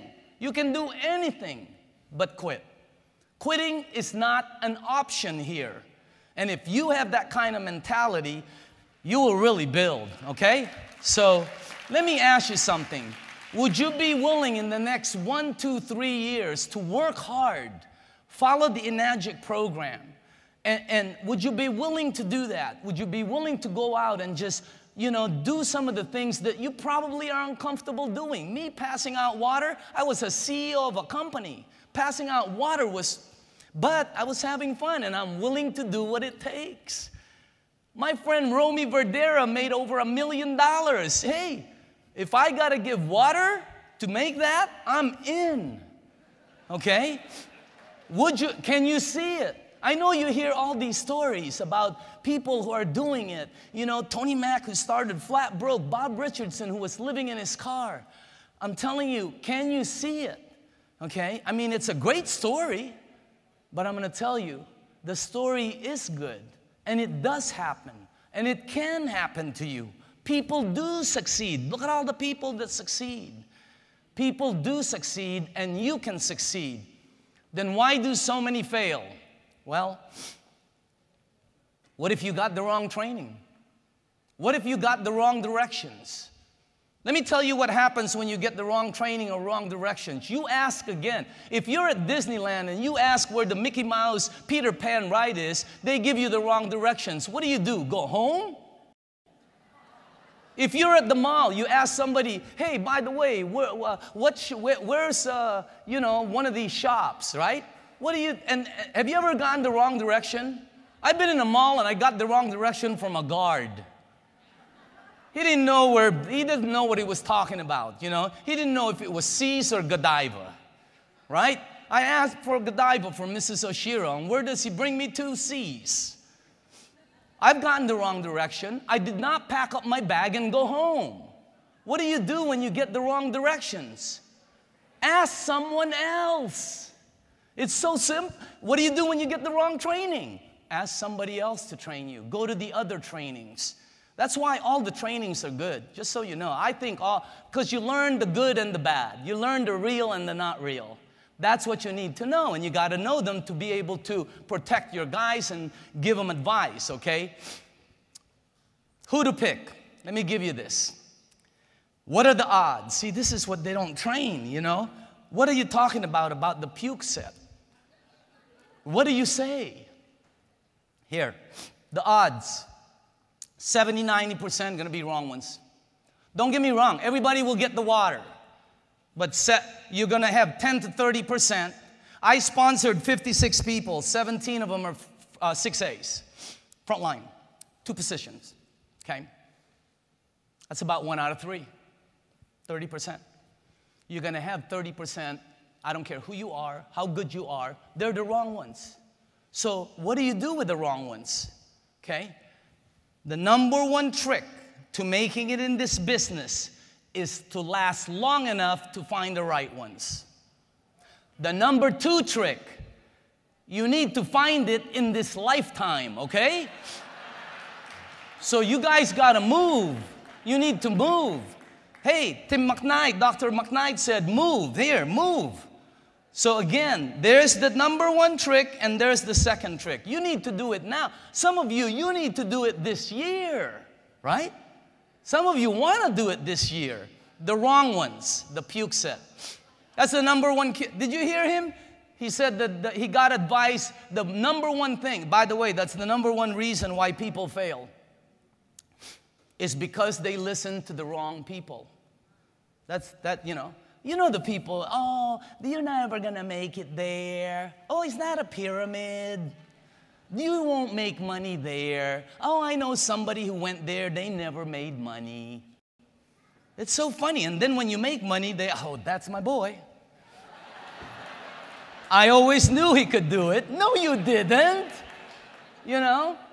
and the people say you can't do it, don't you just want to get a big check and go back to the person that said, no, you remember the thing you told me that I wouldn't make money? Look, don't you want to just go, look, look, look, look. I mean, don't you feel like slapping them with it?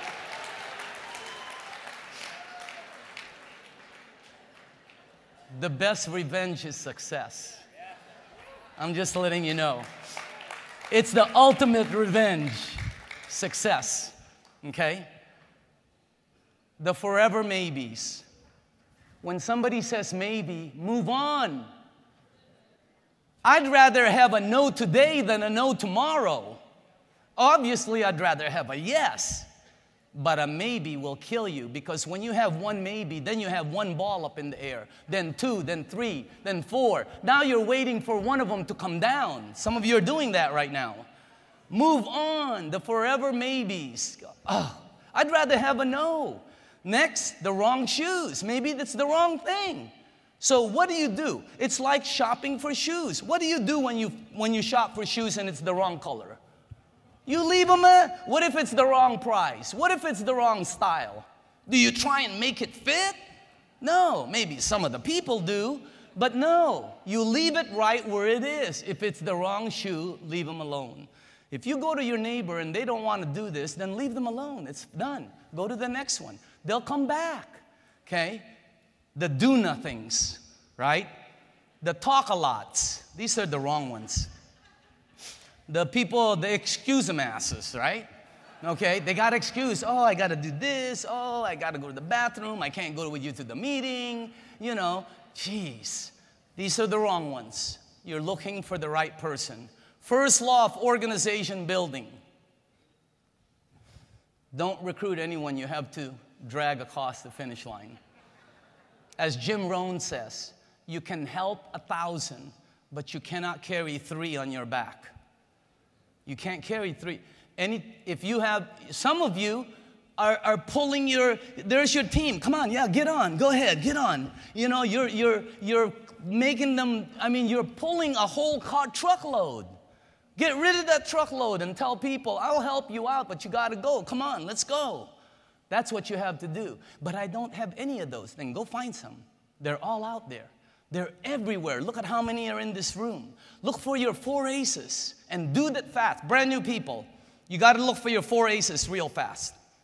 And the way I explain this is, what if I gave this front row a deck of cards? And she went here, you went there, they went over there. Everybody put their cards, and we mixed them all. They're all upside down. And I said, the first person that finds the 4 aces, I'll give them $1,000.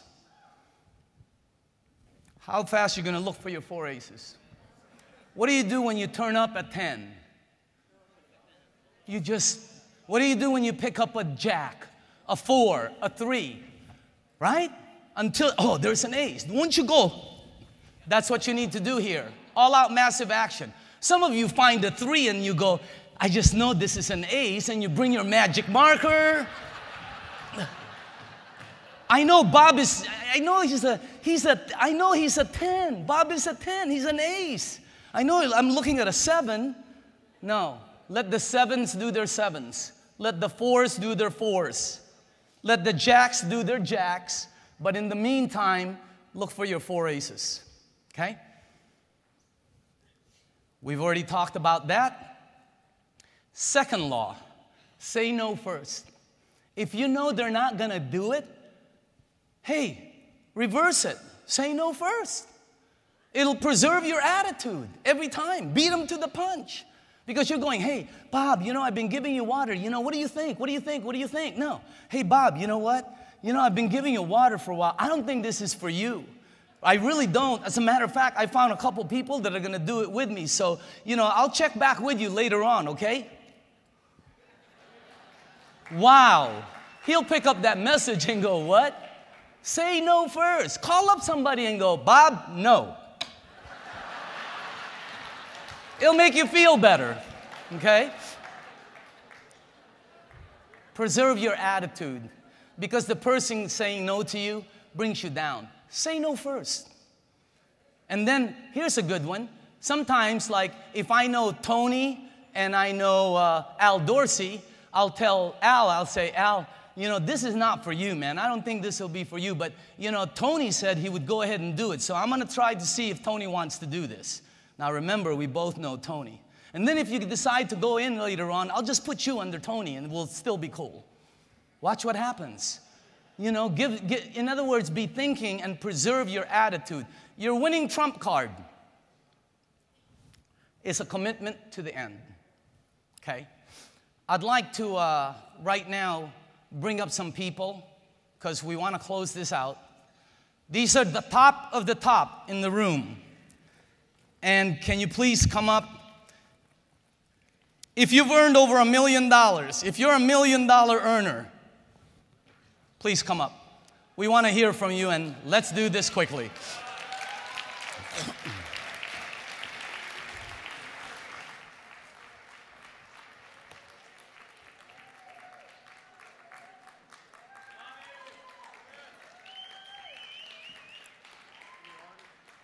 Where's Jelena?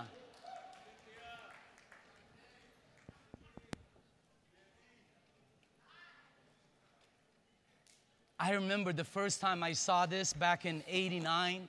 There were people making $1 million. I was in the audience, and I just said, I want to be there. That's where I want to be. And you can be. All of you can be here. They're not that good.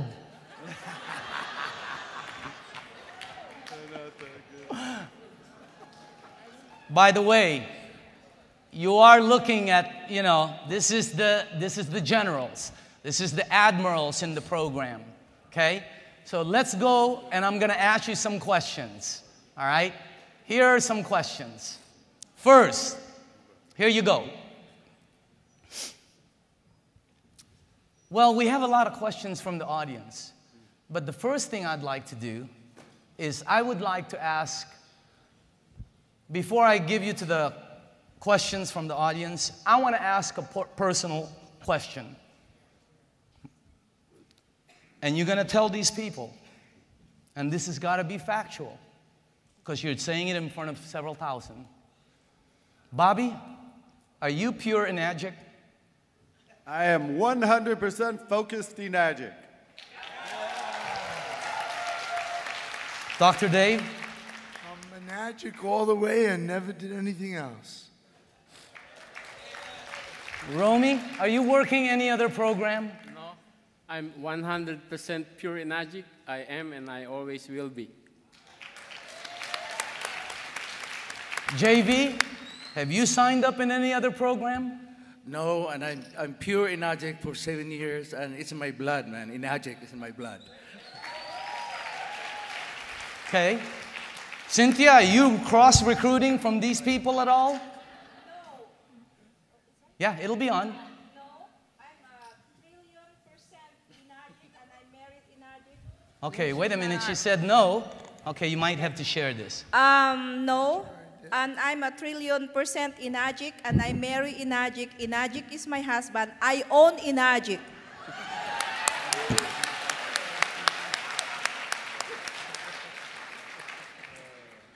Eli, are you pure enagic? Deadly question, huh? I'm a samurai warrior. You are pure. I'm 100% enagic.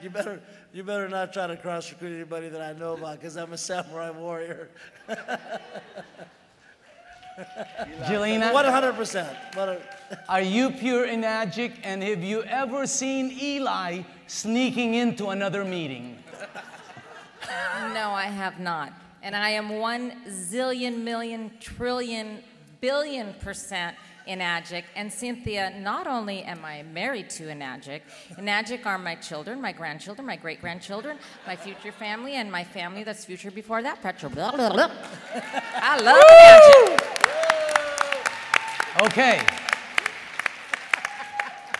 Let's go Eli. What's the most important ingredient that moves you to the top of the top?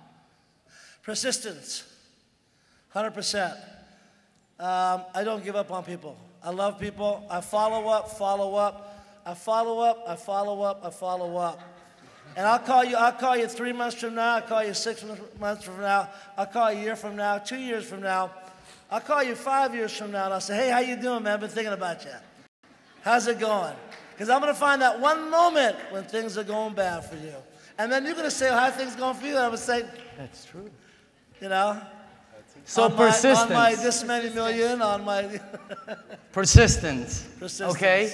JV, what's the most important ingredient that move you to the top? Well, the most important for me is the commitment, commitment to help my organization for them to move up. And that's the only way I could create an organization, is to help them move up to where, where I'm at right now. Okay. Dr. Dave. Compassion. Okay, he says compassion. But what's the hardest part of your journey to be $1 million earner? What do you think is the hardest thing that you had to do in this business? The hardest thing I had to do, well, I've destroyed 3 cars from spilling water in the back, and they totally got moldy. So besides that, there's nothing really... Nothing hard about it. Bobby, what's the hardest thing in this business for you? Let's see. Hardest thing. I mean, it's an amazing business. It's fun. It's simple. The hardest thing probably is organization. Or trying to balance my time when, you start getting a big organization, trying not to get focused on too much management mode and continuing to do the income-producing activities. That's probably the hardest. Cynthia, what's the hardest thing for you to get your checks, to make those big checks? What's the hardest thing you had to do in this business? The other one. When people calls me, when I meet someone and then they're excited because I keep telling my story, and then they ask me to do live presentation, and then I said, okay, I will be there tomorrow, and then I found out that they're in Dubai, in Bahrain. That's the hardest part for me. That's the next day. So they're not there? They're not there, but most of the time, we just sign up from people from Saudi Arabia by just telling my story. Romy, what's the hardest thing for you in this business? Trying to decide who I'm going to help first, because there are so many people who are calling for meetings, and I would look at my appointment book, and I said I'm booked like 3 or 4 months ahead, so I have to schedule them way, way far, but I want to help everybody. So the hardest thing is your scheduling. Yeah, trying to choose who to help first. Okay. There are so many people who wants to build this business. They're just waiting to have the help. Jelena, what's the hardest thing for you and Eli in this business?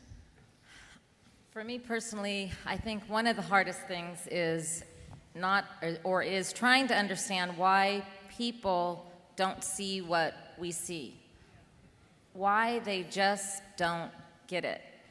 And because Eli and I, like all of you, like all of these people, are so committed and so passionate that I think it's difficult for us to really understand why the others don't. And as Daniel just explained with some of his great, key points, we just have to move on, and hopefully someday that they will. That's the hardest for me personally, though. Okay. Eli, what's the best and most productive tool or method that you know in your business? His wife, Jelena.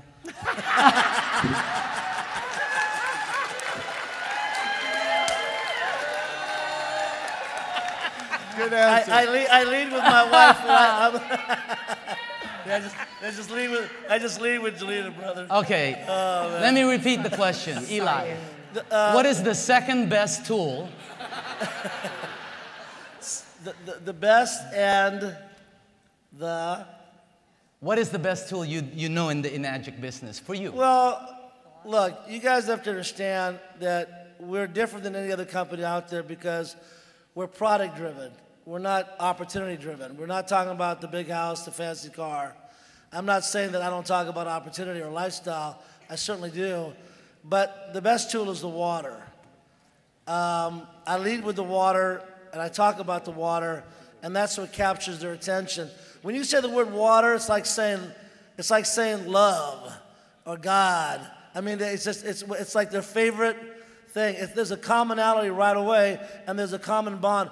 Everything I've ever done in the past, if I talked about travel, if I talked about investments or real estate, it was tough. You know, there wasn't that interest level. You had to sell them. Here, it's like they have an immediate attachment to this whole water. They swim in it. They drink it. They vacation with it. Lead with the water. That is the best tool ever. Just talking about it, whether you get them on congandemo.com, whether you get them to a demo at your house, whether you get them to a demo at a restaurant, whether you go to their church. Heck, I've done demos in the back of a car. I mean, once you leave with that doing the actual demo itself with the water, I think that the actual demo that we have is the most powerful tool that we have in this company. Is actually showing them the little pH change.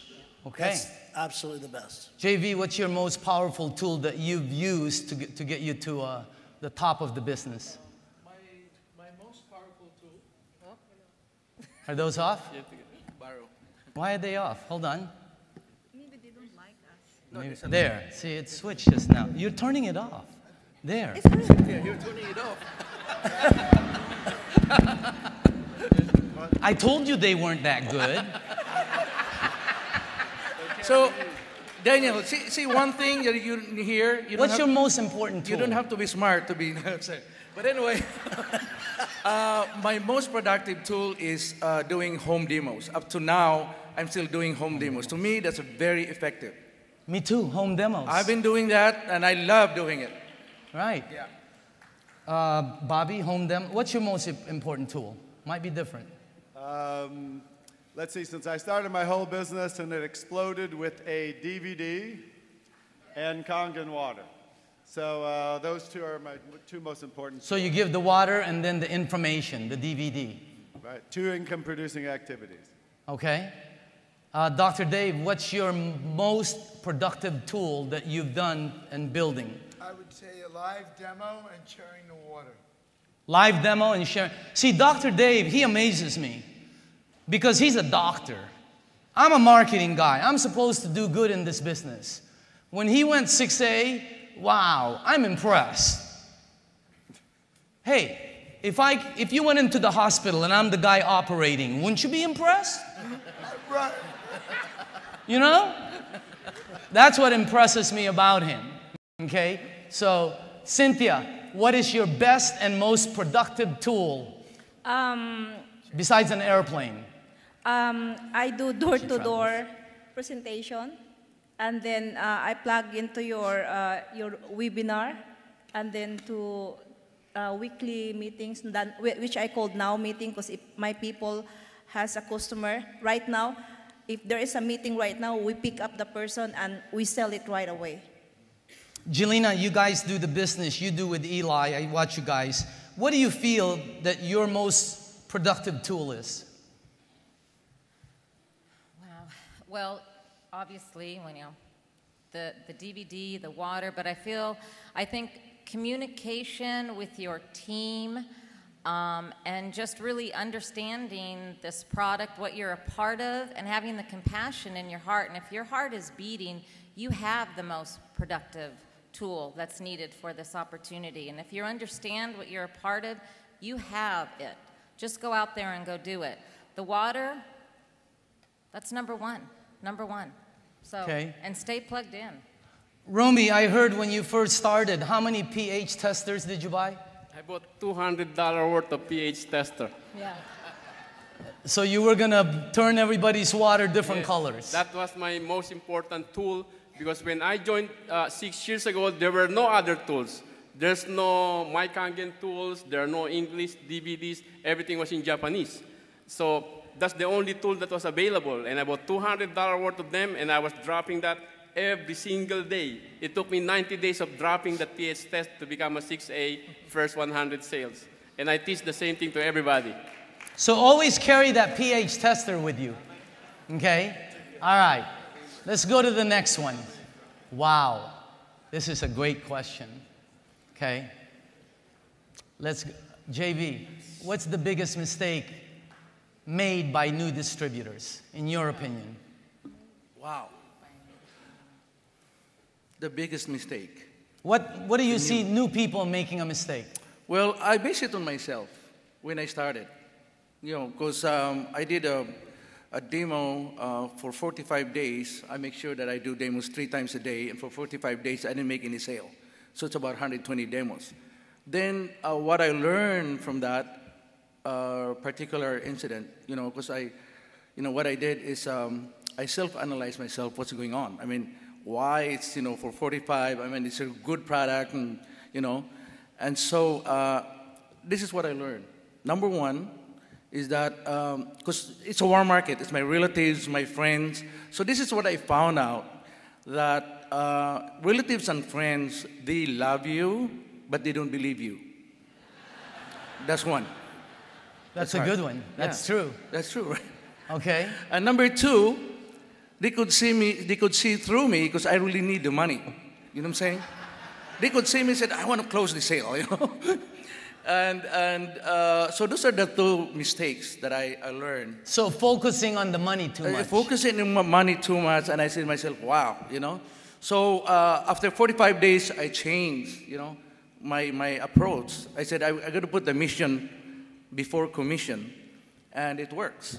Mission before the commission. Yes. That's a good one. Yeah. Eli, you see a bazillion people, right? What's the biggest mistake you see by new distributors?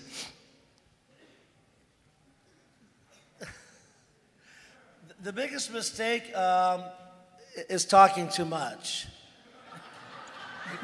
What? Is that Eli? Wait a minute. Is that Eli? You know, is there You another said person? distributors, not me. They say you learn from your mistakes. They talk too much, right? They oversell. Yeah, you're vomiting all over your customer.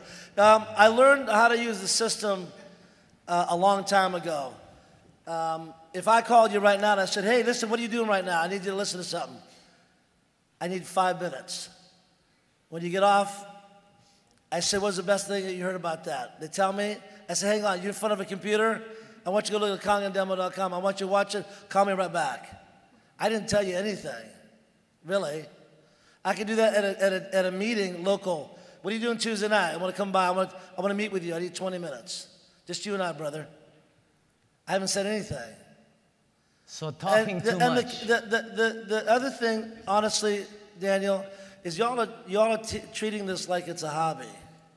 You're not giving it the respect of a business that you would pay $100,000, $200,000, $500,000 for. You need to treat this like you just put everything, every last dime you have, and like you said today, you wouldn't walk away if you had put that kind of money in a business. No way, no how. So stop treating this like a hobby and take it seriously. Do it every waking minute you got when you're not working your other job. Yeah. Treat it like a real business. Bobby, what's the biggest mistake you see by new distributors? Probably that they don't take all-out massive action, which was a little bit what Eli was talking about, and to get a fast story, whether product or income, and then they quit too early. They quit too early. Dr. Dave, you agree with that? Yeah, again, that was the thing I found most, that people, if they don't get a check or you don't get them a check, they're gone. That's why we had such a large rate of dropout people, okay? And basically, as a distributor, it's supporting your group. Okay. Cynthia, you travel all over the world. You have some of the biggest people underneath you, right? Yeah. I mean, some of the top producing. What do you see the biggest mistake by new distributors? Like the closing. The closing, like people are scared to close because they thought this is like a hassle over profit ratio. And they're afraid to ask for the sale. I'm sorry? You saying they're afraid to ask for the sale? Yes, that's the, I know you're not. I've seen her ask for the sale with everybody.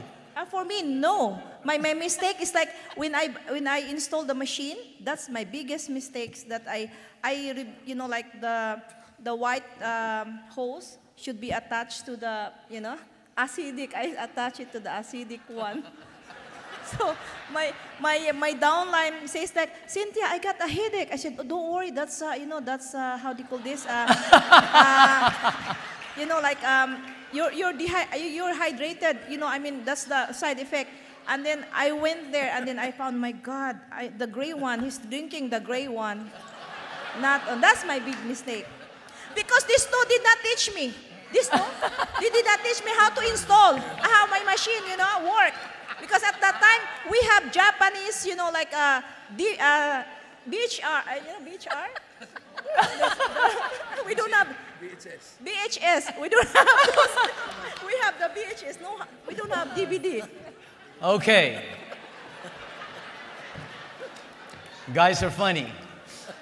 JV, I want this from you. You've been here the longest. What makes an AGIC program different from all other direct sales or network marketing or multi-level? The difference is that this is not multi-level, and you make money actually just based on 8 points alone, and that's what really gets me, motivated, and I could see people, and it's also the way I look at it. It's an even field, because when I started. By the way, I didn't start the program, I have I'm on my 8, actually I'm on my 8 points under the hierarchy. I just started from the 8 points. I'm 1A and there's like 6 A's above me. Okay, so you can see that whenever, it don't matter where you are at right now in terms of position, but you still could get, the income like what we are getting. So it's not like multi-level where the top people is the only one that makes money. So that's how I see the program. That's really, really powerful. If somebody asked me that question, what makes an AGIC program different from all other direct sales? I've never seen so many people who don't speak English make money. Yeah. It's like, did you see them? Some of the people that got their 6 A's yesterday, all you have to know is water. You can be water. That's true. That's it. That's true. Just give so water. as long as you can say water and have water, wow, you're cool. Okay? All right. Cool. Jelena, why do distributors experiment with dead-end programs? Oh, this is a good one. Yeah. Just real quick, because we're ending right now. Why do they? Because I think they are sold a bag of goods, or they're trying to find something, some get-rich-quick scheme, maybe to validate why the other one didn't work. Who knows why? Really, who knows why? Other than that, maybe they're just trying to either get rich quick, or they got tied in by, a so-called leader or someone saying, this is it, here's your plan B, go make it happen. I don't know why, darling. Bobby, why do distributors experiment with dead-end programs? They're stupid. Probably number one reason. Number one reason is probably they are not making the money they want to be making, and the reason for that is because they're not working properly and doing income-producing activities. Yeah. Otherwise, they wouldn't get sidetracked and do other things. Romy, why do distributors experiment with dead-end programs? They want easy money. Yeah. But this is easy money. Yeah. It doesn't get any easier than this. Pertaining to that, I want to make some correction or announcement, because I was told by somebody today in the crowd that they are saying that my check is going down. And that's how they recruit other people into their business. My check this past month alone, and you can check with the company, they will tell it to you, is over 100,000. My check went up. So it's going up. My sale last month is 400 machines more than the previous month. I made about 3,000 machine sales in the group. So my group is going up, and they are saying the wrong thing to people. Okay. All right, guys. Last question. What do you see for Enagic and its distributors in the next 10 years? Real quick, Eli, there is one more question after this. What do you see for people in the next 10 years? We talked about it yesterday, those that were there. You got the global middle class is going to double from 1.8 billion to almost 4 billion in the next 20 years, okay? Even though he asked me for the next 10 years. That means your incomes are going to go down, third world countries are going to take your jobs, and people who told you that this was a pyramid are going to be forced into doing a home-based business, whether they like it or not, just to maintain the lifestyle they currently have at best, if they can even maintain it. And so basically what you have here is a product that works 100% of the time. You have an infrastructure and a company that's 40 years old with a technology that's a couple of hundred years old that pays more than any other program in the world, 73% back to you. It's water, which all of us have to do, the world's most valuable resource. I mean, give me a flipping break. I mean, are you kidding me? There's no competition. This is it. It's the best thing on the best. Cynthia, what do you see for people in Enagic? You guys were all there in Hong Kong. What do you see? I mean, go ahead. It's, I think in 10 years, from now, I think for me, I'm going to be staying in the island. Now, in 3 years, I'm going to be in my 55 hectares resort with the 3 natural falls, hot spring, with the hotels on the side and my mansion that's my dream.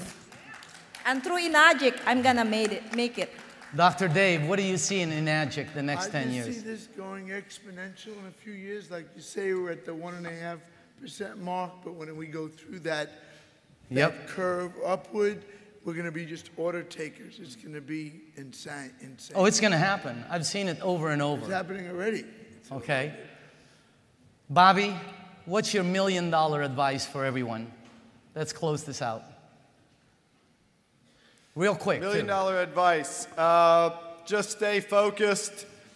Learn to do income-producing activities, which too many people can get sidetracked doing other things. So income-producing activities, stay focused, and that's just sharing people with the water, the business, and building for events. Jelena, what advice do you have? What's your $1 million advice? Stay focused. Stay focused, definitely. Build for events. Don't get sidetracked. Follow the leaders. Follow the people. Follow Mr. and Mrs. Oshiro. Know what you're a part of. Don't ever, ever, ever give up. Don't quit.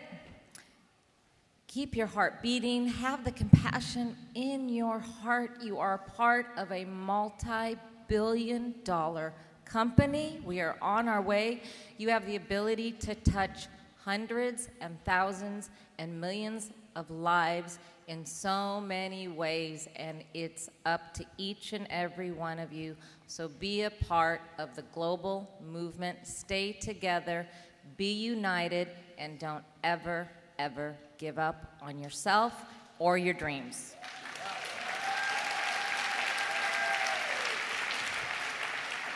We're running late, and I'm sorry for being late. We're not normally late. But what I'd like to do is, can you bring the 6A? If you're a 6A, can you please come up here real quick? Real quick.